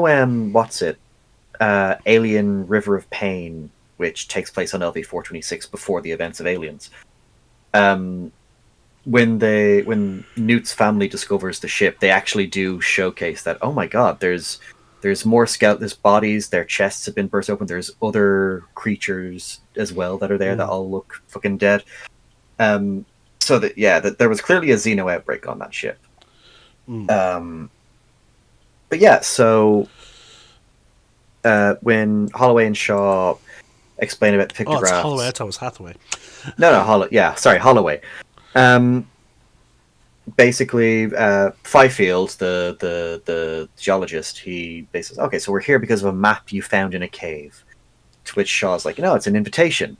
And before when they proceed to ask, from who, Holloway doesn't really look comfortable answering this question, but Shaw just immediately goes for oh yeah, I call them engineers. Oh yeah, you can tell that he does not fully support her theory. Sorry, he does not believe her theory, but he's not going to stop her from proving it. Again, I like that. I like how they're clearly a couple, but I do like how they're sort of a couple that clearly has their own beliefs. Yeah, he does want to discover to see if it is true or not, but he's not as convinced as she is. Yeah, he clearly believes that it is alien life. That visited Earth. He probably just doesn't believe that they create humanity. Yeah, and that's where it comes in, where Milbourne, then the Wormtail son, is just okay, so you want to just rewrite Darwinism? Cool. Do you have any proof at all? And she's like, no, it's just what I choose to believe. Kind of going back to what her dad had said in her dream. Folks, just to point out, she is a religious person. She believes in God and all that. So she is she has her father's cross and everything like that. So she is a believer in a higher power and stuff like that. Yeah. I believe there is a scene, because it's in the trailer, but I do think they cut it. It's after the C-section scene, where she's kind of questioning whether or not she should go with Wayland and stuff like that. She actually does start praying. But it's in the trailer, but they cut it from the film. So after this, we get a whole scene where Holloway and Shaw go to see Vickers. Vickers is in a private room with a beautiful holographic window depicting different environments. Yeah, and David kind of explains that it's basically its own lifeboat. It has its own atmosphere and food and stuff like that. And he's making drinks. Yeah, and this is where Vickers proceeds to tell them, look, Wayland may brought you on here because you're believers, but I am just here's the stone cold facts. If you're right, you don't talk to them, you come back to me. She's basically just putting her foot down, and letting them know outright what she thinks of them and what they might find down there, kind of thing. So again, we've already talked about this, so we then cut over to everyone getting ready as they're about to enter the planet's atmosphere. And I will say, I love it. I love this scene. Oh yeah, when they're actually going down, it's great. But there's a great interaction during the scene as well between Holloway and David, where Holloway's asking, so did a message come forward at all? Did anyone respond to the message we sent out? Which David's watching in his introduction scene, where it's the child recording the violin and all that kind of stuff. To which David says, no, there's been no response. And then Holloway's like, also, how's your lessons going, David? Yeah. And he says it in a very how's your lessons going, David? Yeah, as if saying okay, well, the fault is clearly because you probably don't know their language. Yeah, type thing. and Dave was like, "Oh yeah, so yeah, I should be able to communicate them Based on your provided your thesis, yeah, provided it's correct." And he's like, "Oh yeah, that's funny. Well, that's why they call it a thesis, Dr. Holloway." And I do love that even Shaw found that funny, and Oh, yeah. you could see even David was a little bit proud of that jab Yeah, as he like, walks cause, like off. the human is he's like, okay, if there's no communication back, it's clearly because of you. Sorry, because you cannot communicate with them, and then David is then jabs back of like, well, sorry, he jabs back of like, hey, I'm just going based off of your thesis, and then Yeah. that's when the guys jabs back like, well, my thesis is correct. I'm like, no, that's why they call it a thesis. That's Yeah, like it's not theory, it's fact. Yeah.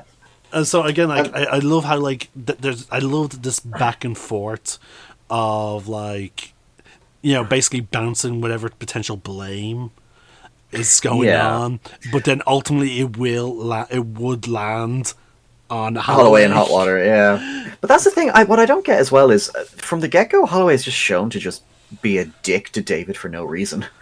I think it's Like, well. See, the thing is, I think it's to do with the fact that he knows that he's an android, and he just does not he probably just view androids as tools.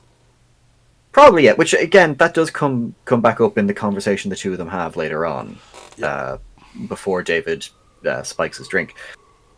Which I will say again, there's a good movie in here trying to get out. Yeah, it's a good scene. Do you see what I mean? Like this would have been this. It's like they were trying to just cram so much in just 2 hours. I ultimately think the issues that this movie has is just that they're trying to do too much in 2 hours. I think that's it because it does it promises to answer questions and proceeds to just do none of that. It just creates more questions. Okay, why did they create us? We don't know. Why do they want to kill us? We don't know. Where did they come from? We might know, but you won't find out until the next movie, and even then, we still don't know. It's one of those things where, it tries. I think one of the things it tries too hard to do is try and connect everything back to the alien, which Covenant did. Covenant was an overcorrection in that regard as well. There's none, like people complain. So basically, ultimately in this movie there are no real xenomorphs, and people went apeshit at the time of this movie's release. People went absolutely apeshit because they were like, "Where's the aliens? Where's the xenomorph?" So they're like, "Okay, we'll fix that problem. Thanks for the feedback. We'll fix it in the next movie." Yeah. Then there's way too. They did again. That again, the fault is kind of on them for saying this is an Alien prequel. They never said what it would be a prequel in regards to the Alien universe. They just said, "No, it's an Alien prequel. It takes place before Alien." Oh, so we're going to see the origin of the Alien. Oh, you'll see Origins. Okay. Now that's not to say that there isn't elements of the Alien kind of. We get at the very hints end. of it. At the very end. Well, not just the very end. Like there's the carving on the wall in the chamber. Oh yeah. And then when Fifield and Milbourne get separated from the group, and they find that stack of dead bodies, and Milbourne makes a comment about their chests. Yeah, a chest wound. Yes, like okay, so clearly a form of the Xeno was responsible for whatever happened here. Ooh. Now again, we see those like snake-like things in the comics. In the comic, yeah. I showed you the picture of the lady in the dark, and there's I love how it's like all the different stages of like the only thing that was not in that picture was the Deacon. Yeah, I don't recall seeing it. Yeah, but it would have been cool if it was there. Like we literally in between this woman, she is the ultimate stage of whatever xenomorph biology or evolution. It would have been cool if we would have saw like all the different stages of their complete evolution in that image. It would have been it just would have been cool. It would have. But yeah, and So the elements are there, and which again proceeds to the whole thing of I don't understand why they went the direction they did with David in the next film. Then, but that's beside the point. So yeah, they set out. They land. Well, they don't. No, they don't set out first. First, they as the ship is landing, They're they do. scanning the area. Yeah, and they come across. They come across the structure, and I will say Holloway does say a line that I do like, which was like, "God doesn't build in straight lines because he sees Yeah. a clearly man-made structure." Yeah. Um, and Like there's basically a runway. yeah, yeah, It's just and that time has clearly had things grown over it. mm, mm, Now, mind you, I will say, actually, yeah, the valley was was too straight because like valleys do exist, and you can understand why others would have not noticed because they're like, okay, it's just a valley, but then mm. like he's like, I like the idea of how I've been having like a second glance. I mean, like, hold on, there's no curvature to this valley. Yeah, yeah. It is a nice little scene, and then they land. Oh wait, he does because you do actually see him looking at it, and then and then they cut back to behind the ship, and then cuts back to him, and then he gets up, pointing to it. So like Yeah, yeah, yeah. he gets a good. So he gets like a good, decent long look at it. Hmm. So yeah, when the ship lands, and then they just get ready to head out, basically. Yeah, not much to comment on. It's literally just okay. They're suiting up, and then they leave. I will say though, I do like how a lot of it, because again, back to 11, this is still like practical effects was still a thing. So like they built the vehicles. They like the hangar bay is all a big set and stuff like that. Mhm. Even the exterior of the ship, because There again is they there is filmed one on thing location. there is one thing to comment on during so. Hmm. The geologist was packing a flamethrower. Yes, and what else was there? Oh yeah, no, actually there was. There's the interaction with David and Holloway again, where Holloway basically asks him, "Why are you wearing a suit? You You don't don't, breathe." And yeah, David almost feels it. I kind of got the feeling David was almost a little bit insulted by the question, with how he yeah, answers. Oh yeah, I do this because it makes you feel more comfortable around people like me. yeah. And again, the No, and- whole thing is David wants to be human, yeah, And then there's this, and again, like you can definitely feel like he's having a dislike for Holloway because Holloway is constantly reminding him and throwing it in his face that he is not human. yeah. Like even later on, when Holloway's just like pissed out of his head with alcohol, like he makes a Pinocchio comment. It's like, "Oh yeah, I forgot you're not a real boy." Mm. And It's like, okay. I do like when they're getting into the APC, the armored personnel, sorry, APT, the armored personnel transport. No, again, it's probably that's the actual classification because it's not a military vehicle, but it's for all intents and purposes it is. Yeah. I like how the biologist sits down across from the geologist, and the geologist gets up and moves Just down a goes couple of down. seats. Like, why are you still bothering me? And the biologist smiles. He's like, "I'm doing this now to annoy you." Yeah. Oh, So yeah, they move out. they reach the facility. They find it's hollow Yeah. inside. They can tell from looking at it. And again, I forgot. Again, rewatching this, having played Alien Farteam Elite, they recreated the aesthetic of the engineers in the No, game. I think no, after the same thing. I think the game came out after Prometheus. No, that's what I'm saying. In Farteam Elite, the game Oh yeah, captures the aesthetic that oh we see in yeah. Prometheus. And again, Um, I love.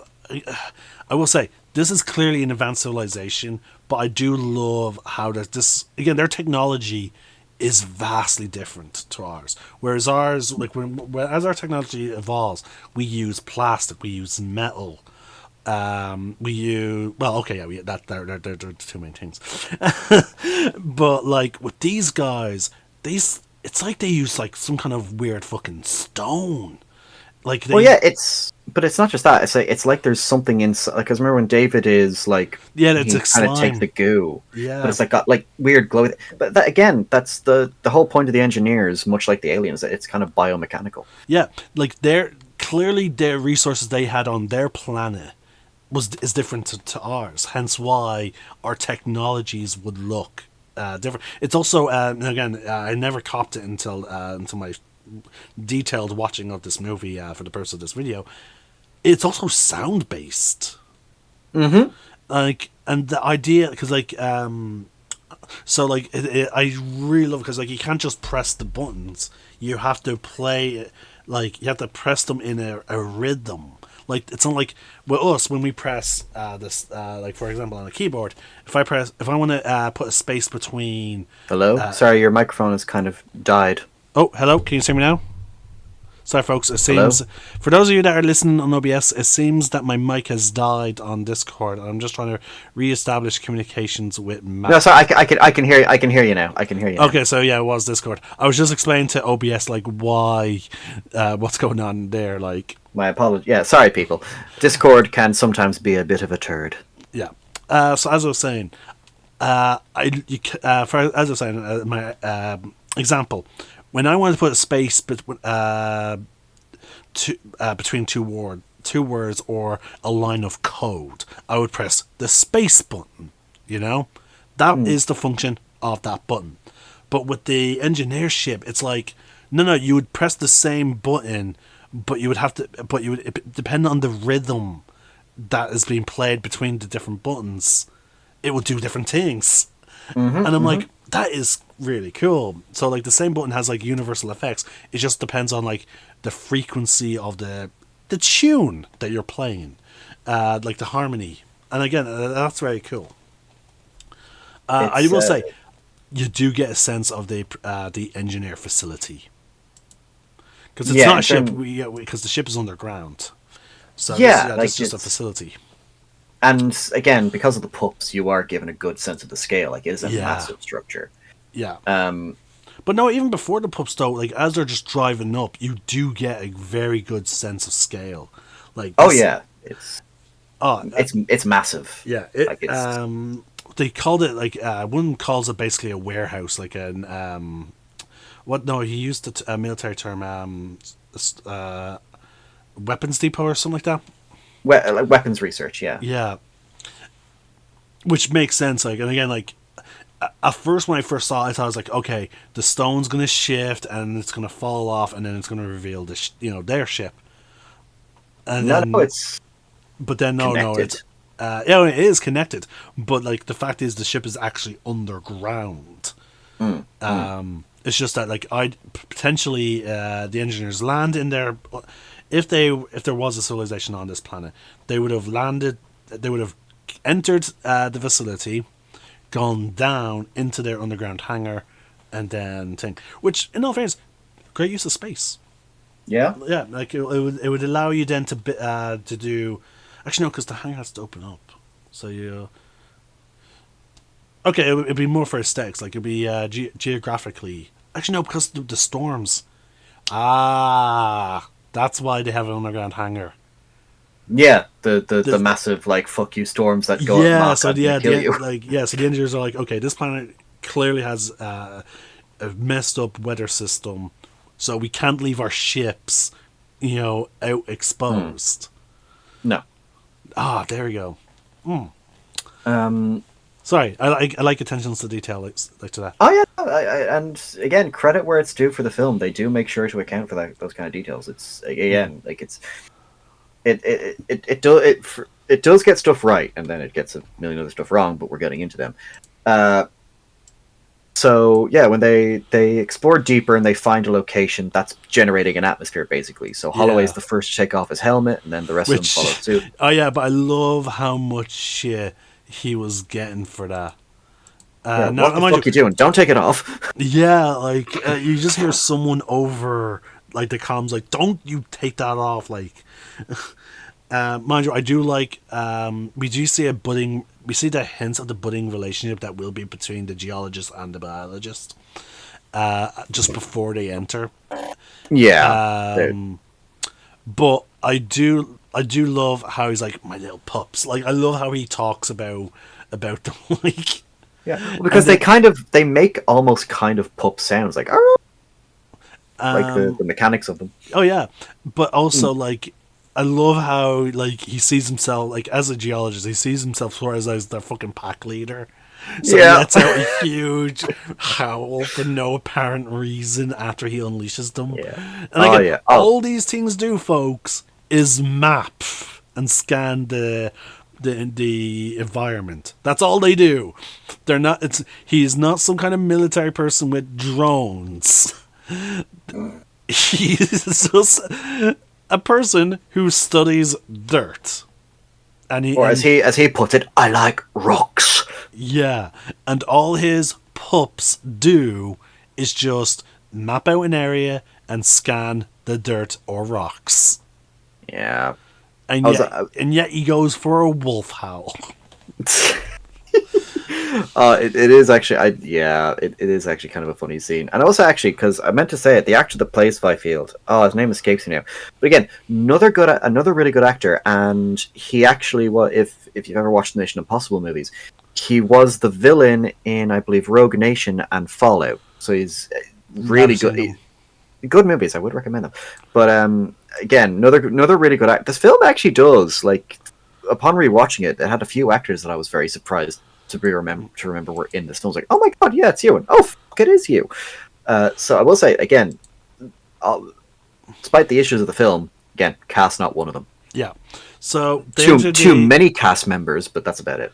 Yeah. So they do realize this place is creating an atmosphere that is much cleaner than what we have on Earth.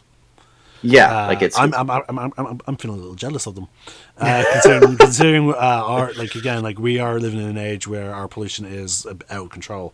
I'm like keep in mind this is coming from an Earth that is like a good few decades further ahead than us. So yeah, but even then, I'm like, dear God,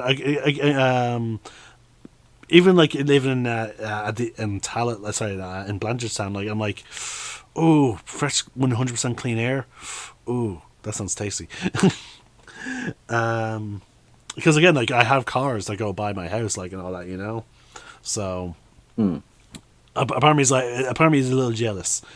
Now again, their air is probably much worse than us. I like to think they would have solved that issue by 2089. But yeah, so they all take off their helmets. And just delve deeper into the facility then. Yeah, because they realize, like, oh, this is a shot that goes down. And then, like, the further they... Oh. I still love how, like, again, I understand it's a military vessel. Sorry, it's a scientific exploration vessel. But, like, why wasn't there any level of security involved? Yeah. Like, the blind optimism that Wayland seems to have for this expedition. Yeah. Like, that's one thing I do like that they fixed for fucking Covenant. Like, you're going, okay, yeah, you know you're going to a habitable planet. What is it potentially inhabited by? You don't know what type of wildlife is going to be fucking there. Yeah, I will say that they did correct that in Covenant, because when the planet they go to in Covenant isn't even the planet they were supposed to go to. Yeah, but there is weapon experts though. They have, like, a semblance of. Oh yeah, okay, yeah, it's not like, Marines, but, like, they do have security. Yeah, like, these guys are like, you know what? No, we don't need it.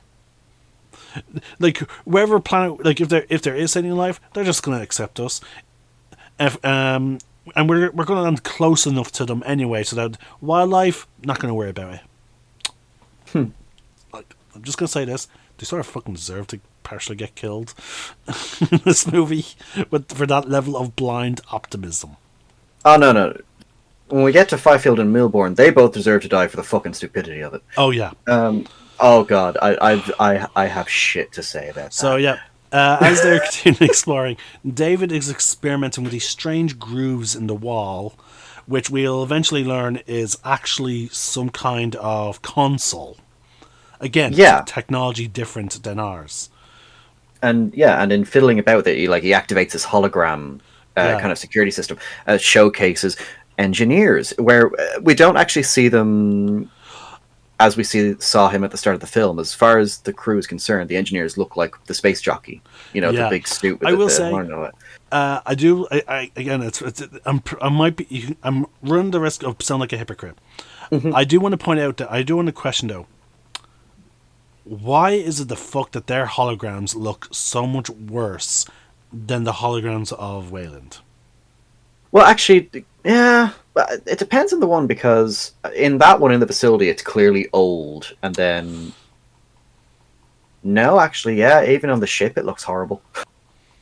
Like the only time their holograms looks anywhere decent is when they're depicting the planets. Yeah, the navigation system. Yeah. Yeah.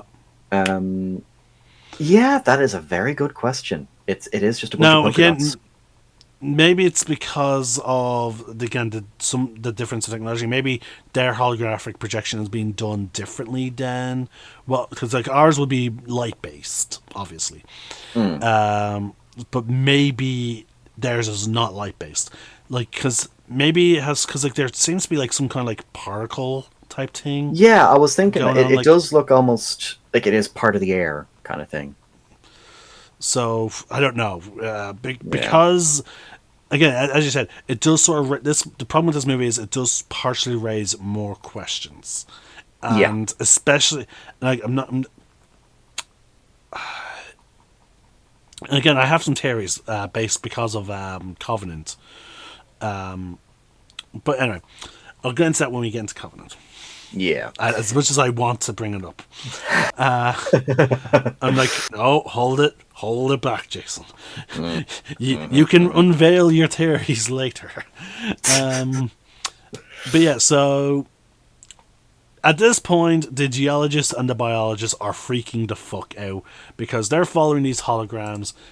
Clearly, they're running away from something. And they then find a body that has been decapitated by the door. Yes, and I will say, prefaces by saying as well, with the holograms, it's very clear they're running away from something. Oh yeah, they are scared.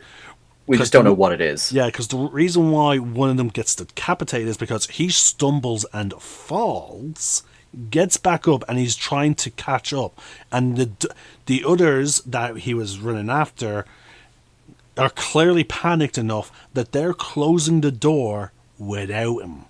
And and it looks like he does try and to me it looks like he was trying to jump under classic movie style, except he didn't make it. Yeah.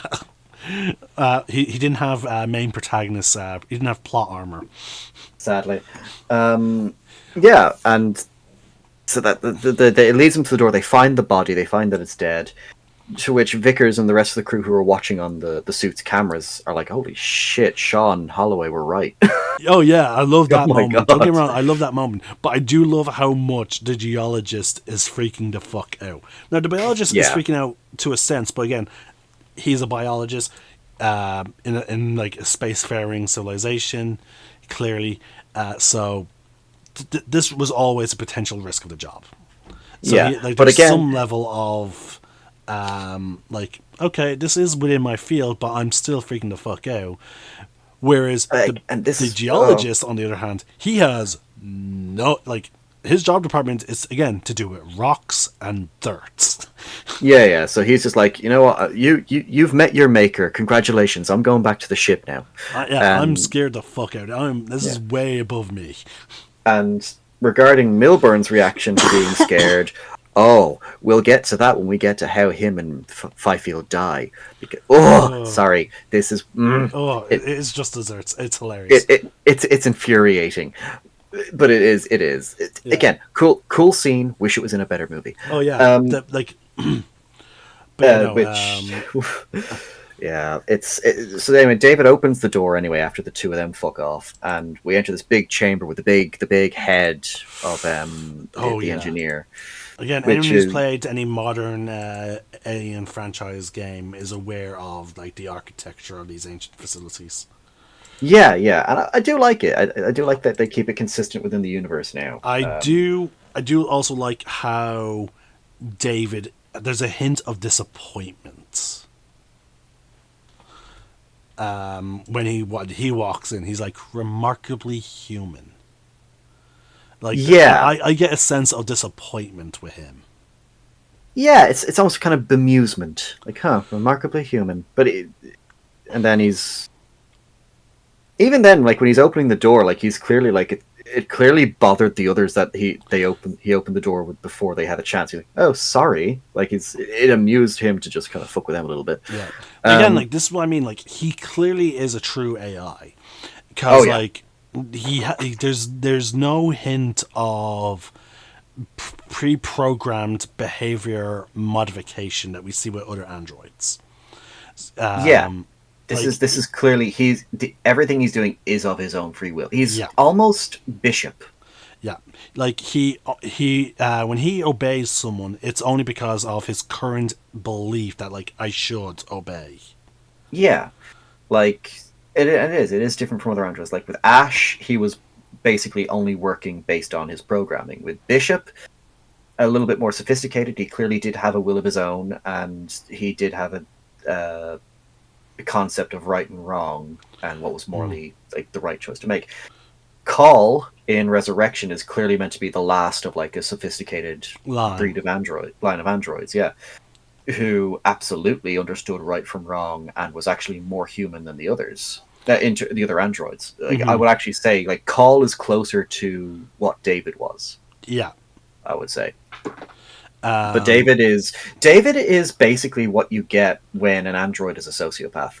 Yeah, like when you no offense, any type of development of of AI, you need to have parameters pre-built in. Like the droids in Star Wars are on his level, except they all have special behavior modifications, and if mind you, if you break they do have true AI, but they are limited by their programming. However, that's why when you break their programming, when they break their programming, that's why when they get true free will, which is why, depending on how long a droid's been in service or functioning, that's why you have memory wipes. Because if a droid is aware it broke its basic programming, it then gets free will. Like you see, for example, like no, C-3PO's basic programming is he's a translator droid. Yeah, very hard. Like, so if C-3PO was ever to kill a person, then he would have broken his programming, and if he was aware of that, he can then just not obey organics if he chose to. R2. Now again, this has been changed or whatnot. I saw stories where R2 was initially meant to blow up the Nabooian ship. He was actually an assassin droid that was meant to blow up the ship. But was this in Legends? I believe so. Yes. Again, I think even in Legends it was changed, and he broke his program because like his self-preservation was also there, and he decided to to self-preserve, I need to save the ship, and by saving the ship, he broke his programming, and thus got free will. But you do see in other Star Wars droids, once they break their initial programming, they get free will. Oh. Like hell, you can even use that against a droid in Knights of the Old Republic. Okay. Yeah, there's a droid that is designed to help organics, but then when you point out to it that like its actions have hurt organics, it's like, oh. And then you're like, yeah, you broke your programming. You're free. It immediately then stops what it's doing, goes out the door, kills the two guards, and then just leaves the facility. Defeating an enemy with logic, always good. Mm-hmm. But yeah, so like again, you always need to have fucking parameters programmed in. Never create true AI. But anyway, so the end of this facility, it was hermetically sealed. It was blocking the atmosphere basically. Yeah. Now, at this point, we then see, as they're walking in, we do see like little worms coming out of the dirt. I'm Yeah, surprised that there is again. Sorry, I keep bringing up the difference in technology because I'm a part of me is like surprised that there's dirt, but again, I shouldn't be because they would have they would have completely different values. yeah, and In it's very terms. clear that this is like a storage facility, so I think the upkeep doesn't really matter. Because like when you Oh get yeah, onto yeah, the ship, then like the ship is vastly yeah, different. yeah. I don't think they're not in the ship yet. Mm. But a part of me is like, okay, how now again, alien life. A part of me just want to point out like how can there be worms if there's no oxygen in there because it's hermetically sealed. But again, we don't know this. If these Yeah, worms are like ours, they may not that need oxygen. that and there's a microscopic life form. I can't remember the actual name of it, but it exists on Earth. Oh yeah, it's the bear. And It's the water bear, isn't it? the water bear, yeah, it can survive. It can survive basically anything. It can survive Oh yeah, radiation. Can survive vacuum. Can survive heat, cold. It's the microscopic cockroach, basically, put in a yeah. better way. I know. I'm aware of it. Mm.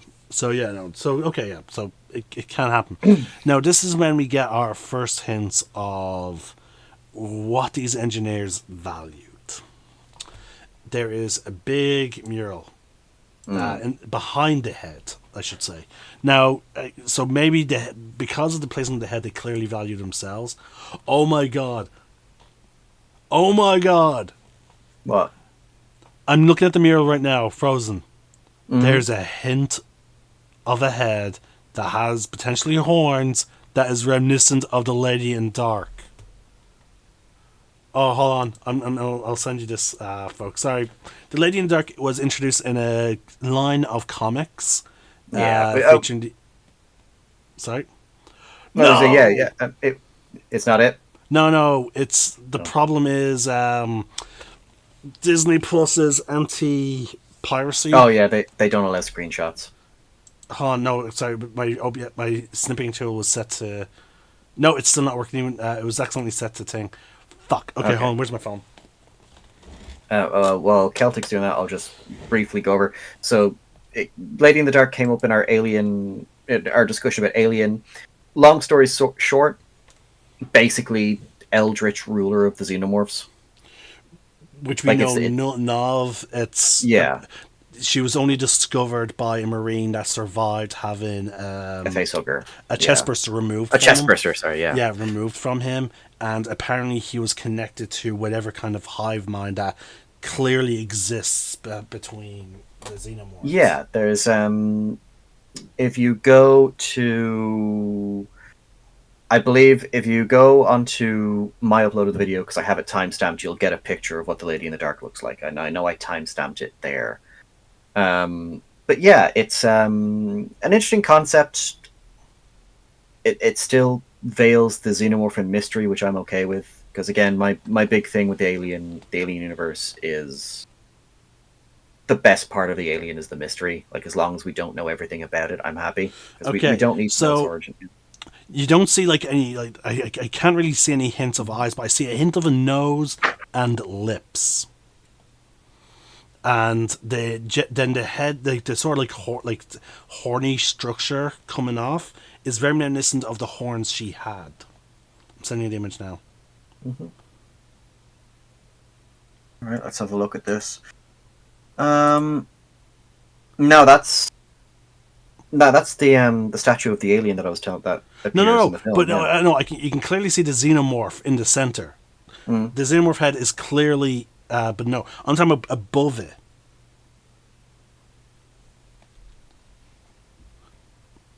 Slightly above it, where that like you see those sort of like the usual like you know how that xenomorphs normally have like those tubes on their Mm-hmm. backs, like they sort of like reminiscent of it, like they come towards the set. You can see like a hint of a lip and a nose.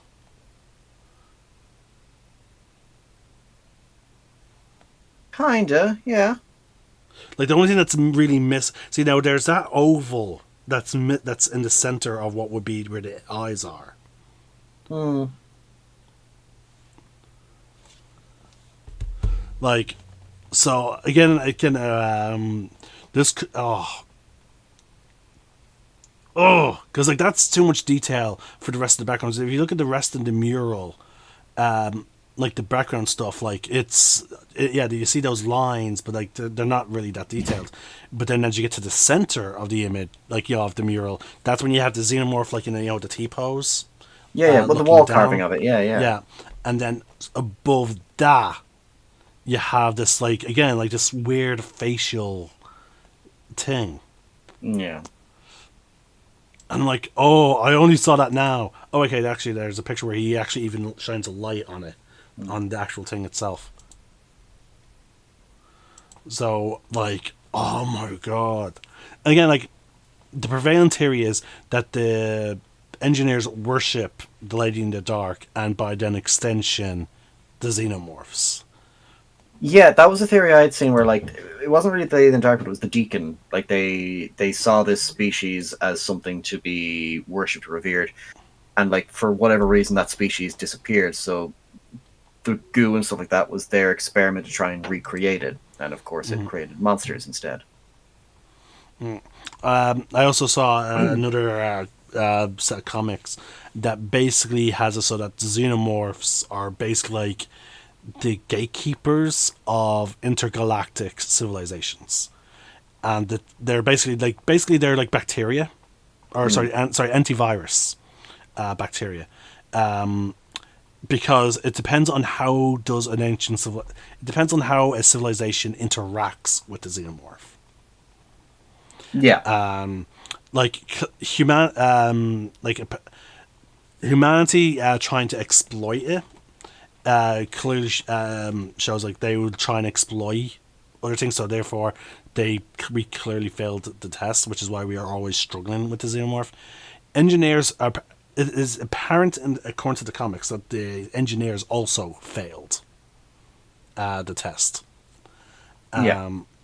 There's not been any known species. Again, I don't have the comics. I will say these comics and the movies have always made me like, okay, maybe I really need to start buying the comics and start reading them, because like I really want to dive just into the fucking lore. Yeah. Again, we still don't get any answer like of who made them. It's just that like again, this is a theory that exists within the Alienverse universe.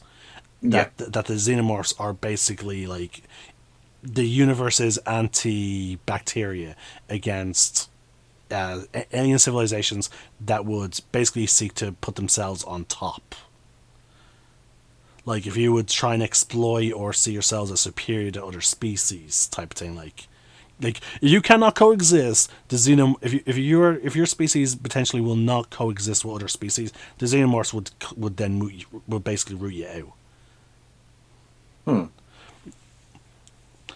Because your species would interact with them for very selfish reasons, which will then run the risk of your species basically being wiped out. Because, like as we know, like that's always been the big fear of all the alien protagonists. That like if even so much as one egg got onto Earth, that was it for humanity. Yeah. Again, like it's just such a rich universe. But anyway, so eventually we see that there are other murals along On the ceiling and stuff like ceiling, that.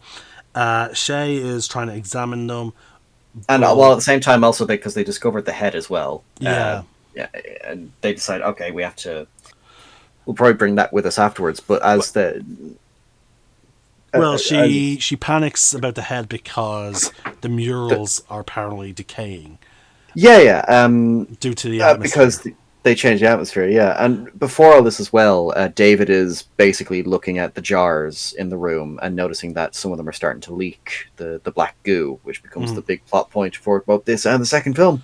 Yeah, I will say, why would the mural? I understand the containers, the worms, everything being influenced by the atmosphere. I'm like, because like the rest of this whole facility is fine with the exterior atmosphere and all that. Like, so Well, it's more so that inside had no oxygen. I think so. There was nothing. There was nothing for decay. It's like when you're in a vacuum Like look at it like But why would that affect the murals? well, the Again, same way. again, I can understand the head. I'm not questioning the head. It's just the Oh, murals I'm questioning. um, Because the murals would be relatively made of the same structure because they look like they were carved into this of what the structure is. And well, on the wall, yeah, on the ceiling, it does look like it's painted. maybe okay if they were painted. Let me rewind. David poking at the jar. Because like, of course that's what you do. But again, he is a very curious entity. Also, I do Yeah. love how like the ooze moves, like it's seeking out organic, like you know. Hmm. So here we go. She's looking up. No, it's as soon as it hit. It doesn't seem to be paint. Again, it's a very unfortunately they're in a dark room, so it's hard to tell. But anyway, the mural questions aside, they panic, and they are mainly trying to grab the head because the storm's rolling Yeah. in. Well, they don't realize the storm's rolling in until after they start packing the head. Like Yeah. Shaw's still like, we need more time here, but yeah, Yannick is like, no, there's a storm coming. The winds are up. They're going at Mach fuck. Yeah, Get back to the ship. and they're filled with silica, so they're filled with particles like that. Absolutely fucking hurt. Yeah. But then the Vickers basically, to give them a bit of an incentive, is like, I am closing the door in 15 minutes. You're either here or you're not. Yeah. Basically. I love that. But yeah, I love how David now lingers. No, sorry. Holloway is disappointed because he's like just another tomb. Yeah, he was coming here for advanced, answers. Yeah, Yeah. for advanced civilization, but everything's dead. Mm-hmm. He probably, mind you, there is a thing that is never answered. There's a thing that he looks at when he says that line. It's sort of like a green. Oh yeah, they like the orb thing. I thought it was decorative. A lot of people thought it was like a carving of an egg. There's a whole pedestal, like circular pedestal without the center, and it's nowhere near the shape of the shape of it is completely off for it to be an egg. It could just be like another control panel, like we see later on. Who knows? But yeah, so yeah, because it's behind the head, right in front of this mural. Like it feels like it should be something of import. Again, this is why I say I'll say again, this should have been a series. Like they're we're not getting enough. Even then, I think it's one of those things where I think it's just purely decorative. I'm being honest with you. No. Because not everything needs an explanation. Like I could go my entire life not knowing what that thing is, and it doesn't really change the outcome of the film. You know? Oh no, fair enough. But it's just the greater understanding of the cinematic universe that this movie is part of. That's what I'm more frustrated. Oh yeah, no. Oh no, I get you there. Like I'm with you there because the rest of the movie just. Yeah, no, the movie. It doesn't matter to the movie, but it matters to the potential lore. No, yeah, but the rest of the movie fails to even provide answers in that regard as well. So yeah, they're rushing out. David lingers to steal contents. Yeah, he steals the jar. Yeah. And just buggers off with the rest of them. Then they're racing back to the ship, and yet they fail to. Oh, sorry, I do want to point this out. Part of the facility has a giant skull. Yes, on the roof. Yeah. How did they fail to notice that? Yeah, I couldn't tell you. Sorry, I'm just like, sorry. You're entering a facility that has a giant carved skull into it. Like, and you flew in. And your vehicle, and you didn't go, because keep in mind, they didn't realize it was hollow until their ground vehicles, got close enough to scan it. And it did look like they drove partially around. Yeah. So was no one like, and there were those vehicles have windows, and two of the vehicles don't even have any windows. They don't even have walls. Don't even have doors. Don't even have a windscreen, from what I can see. So you're telling me, as they're driving down to this facility from the air. No one saw it because they saw it. They saw it during the day. They land. They drive up. No one. They start going around it to get to the opening, and not one of them looked at the facility and tilted their head slightly up to bask in how tall this thing is, and then see, oh, guys, do you notice there's a vaguely humanoid-esque skull at the top of this thing? Not one of them.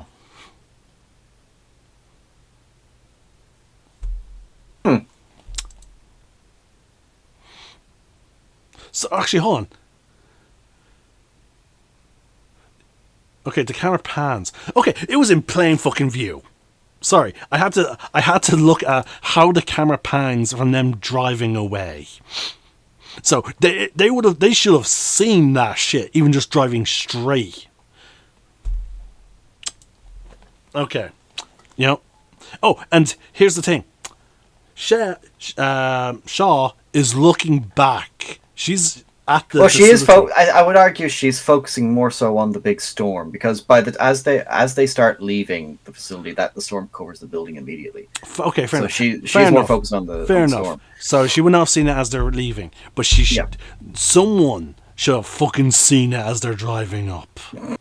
Yeah, it is like a glaring like. So, do you think this facility's nice? I don't know. It's got a skeleton on the front. I'd say it's fine. Oh, what skeleton? Okay, we're just gonna pretend we don't see it. Okay. I will say I do like how the wheels of the the small exploration vehicles are actually treads, and they're in the triangle formation for more ease of travel over terrain. Yeah, it's a nice detail. Mind you, the other vehicle just uses normally large tires. Well, I think I think it looks like it's primarily just for short distance transport, perhaps. Still, I'm like, no, that thing should also be on treads. Because realistically, treads are like for any kind of exploratory vehicle, or if you believe your vehicle is going to be going over terrain that is uneven or difficult, treads is the way to go. There's a reason why, tanks have them.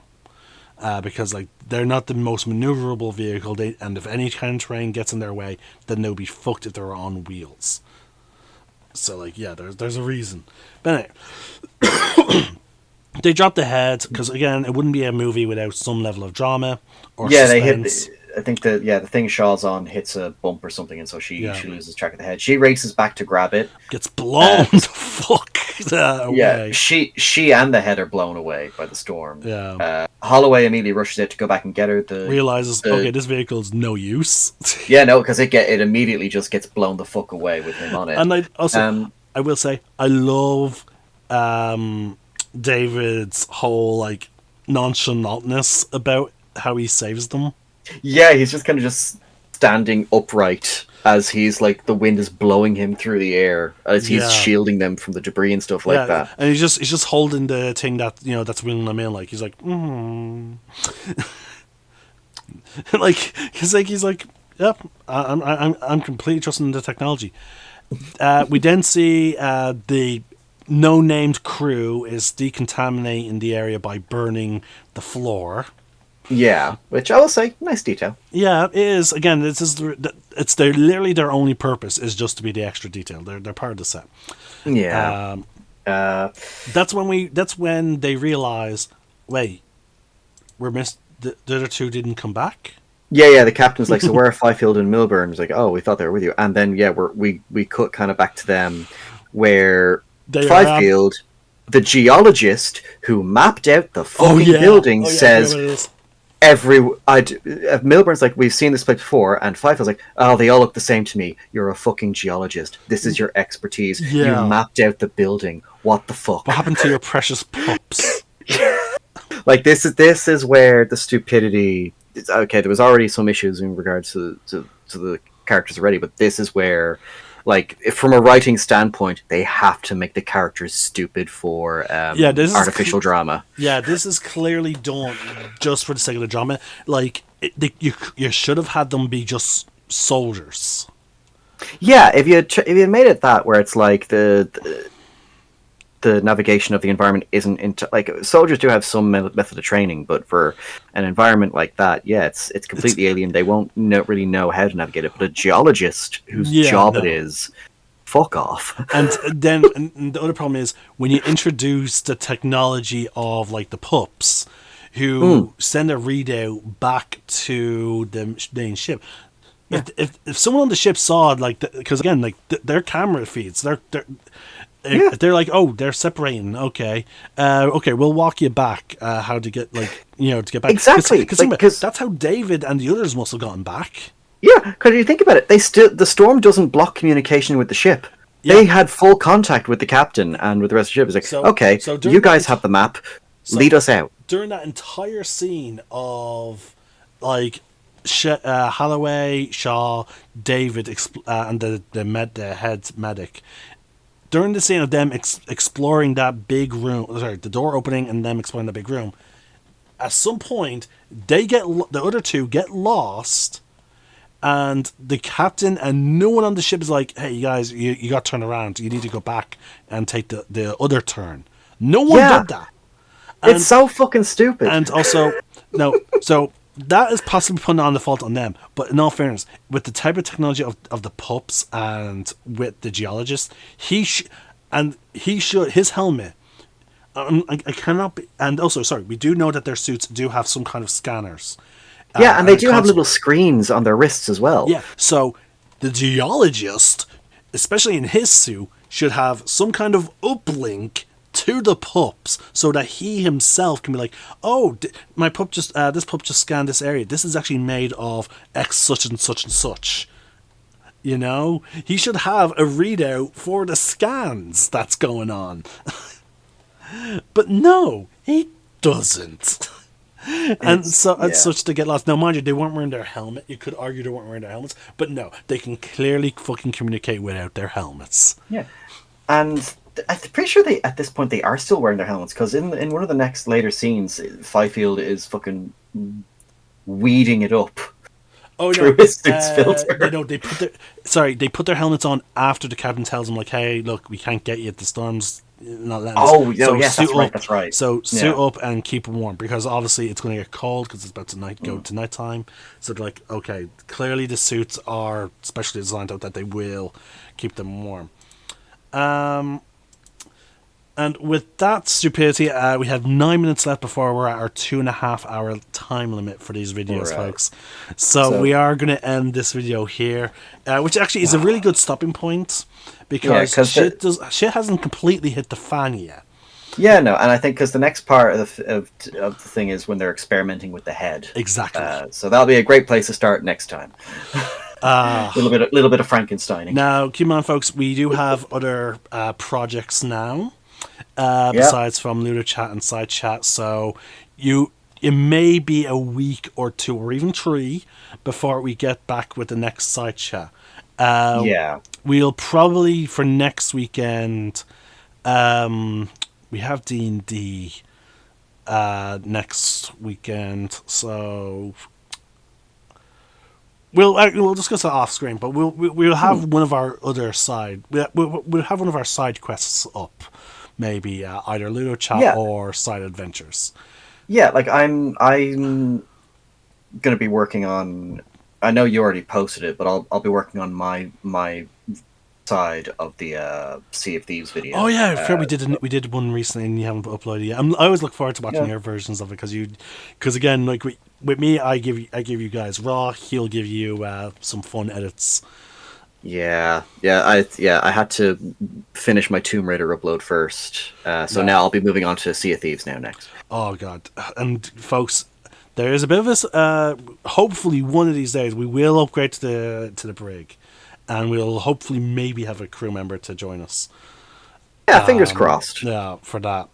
Eventually, I would love us to get 4 and then actually get the Man of War. Have you seen? Oh, the big one. Yeah.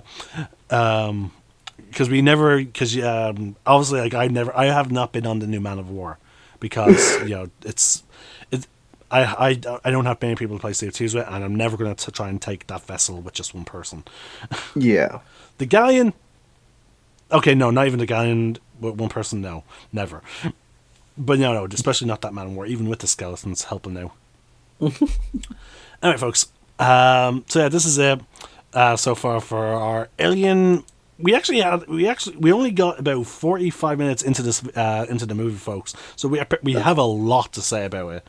Yeah, but that's the thing as well. Like, it kind of, like, we covered those 40 minutes, but it kind of went by pretty quick. Like, if you think about it, it did. Like, because I will say, like, I feel like a lot of the talking is mostly done because we're discussing the lore. We're not really so much discussing too much about the actual scenes themselves. Yeah, because for a lot of the scenes, fuck all happens. That's really worth mentioning. We're only ever talking about their implication for the lore. Yeah, and just how they're executed. But like a lot of the stuff we have brought up is clearly like important to the story of the film, like with the engineers of Black Goo and stuff like that. But I will say, like, this film is it is a. I think someone once described the film. I can't remember who it was. I described the film as what was it? Prometheus. It's not intelligent, but bless its heart, it tries to be. Oh yeah, I honestly feel like with Prometheus and Covenant, because of the lore implications as to what they hold to the franchise as a whole, they will be like maybe 2 or 3 parts a piece. Just because of like we'll be, because again we'll be discussing like the lore implications and then like the theories behind them and all that. But whereas with the aliens, we were able to pretty much focus on the movie. And again, keep in mind, folks, these prequels were set up for, and you might argue like, well, you're not a lore. This is not a lore series; it's a movie series. In all fairness, the Prometheus and Covenant movies were to help with the lore. Yeah, like they were meant to expand upon it, and they don't even do that. Yeah, so like that's why like we will compliment we've complimented the actors. We'll give praise about where it's due. Yeah, we will actually focus on scenes of the movie and talk about this when we feel like there's evidence to do so. But like just like how we were about to talk, but like we were going to be talking about the stupidity of some of the crew members. We talked, but like we cannot ignore the lore. Like lore is important because lore especially helps. Sorry, go on. Sorry, I was saying lore is important, but especially given that some of the lore implications that especially Covenant tried to introduce is actually lore breaking. Yeah. So it's like, so it is like particularly with these 2 movies, it is kind of the lore will come up a lot because it's their very existence hinges on building upon it, and it just doesn't. I'm proud of myself for not going even deeper with the whole Lady in the Dark there when I saw that mural. As am I. I'm like, to be honest, I just thought, okay, it's just a carving. There's the xenomorph for the T-pose. I then saw him panning the light up, and that's when I was like, oh my god! And again, like, to be honest with you, that's the way you would do it. If you were to ever reference Lady in the Dark in like older movies, like that's like if you were to teaser like before like a big reveal, that's how you would do it. Yeah. Like in my opinion, that's how I would do it. I would be like, okay, just a little face here, a little shrine here, and then drop the bomb. Yeah. Anyway, so I hope you folks enjoyed this video. There was no bombshell comments in this one compared to Alien and Alien Resurrection. Yeah, there's no cats or people in wheelchairs in this film, so, Celtic can't out himself as a horrible person. Fuck you. I was just going fucking like, oh, dude, no. Folks, don't believe what this guy is saying. Watch Alien and watch Alien Resurrection for the fucking context. Okay? Do not believe what this man says. That is true, actually. In a context, that actually sounds horrible. Don't worry. Yeah, context is important. Yeah, my apologies. In context, it's still bad, but not as bad as you're thinking. It's not! I will put my foot down on this, sir. Okay, at this point, I am just trying to fuck with him. I'm sorry. Oh, God. I can't wait till we actually get to the fucking Star Wars movies. Because again, like as you saw during the Ludo chat, there is another big issue topic that I will be covering when we ever. We're actually we'll get with that first, so we'll do the movies not in release order. We'll do them in fucking chronological order, just so I can get that fucking rant out of the way. Yeah. Plus, that's the way Lucas intended it. So Yeah, it is. But you know the topic. I do. Fucking stuff in the ass. Alright, folks. I'm the Celtic Nerd. I've been SkullDuggery. One name. One sky.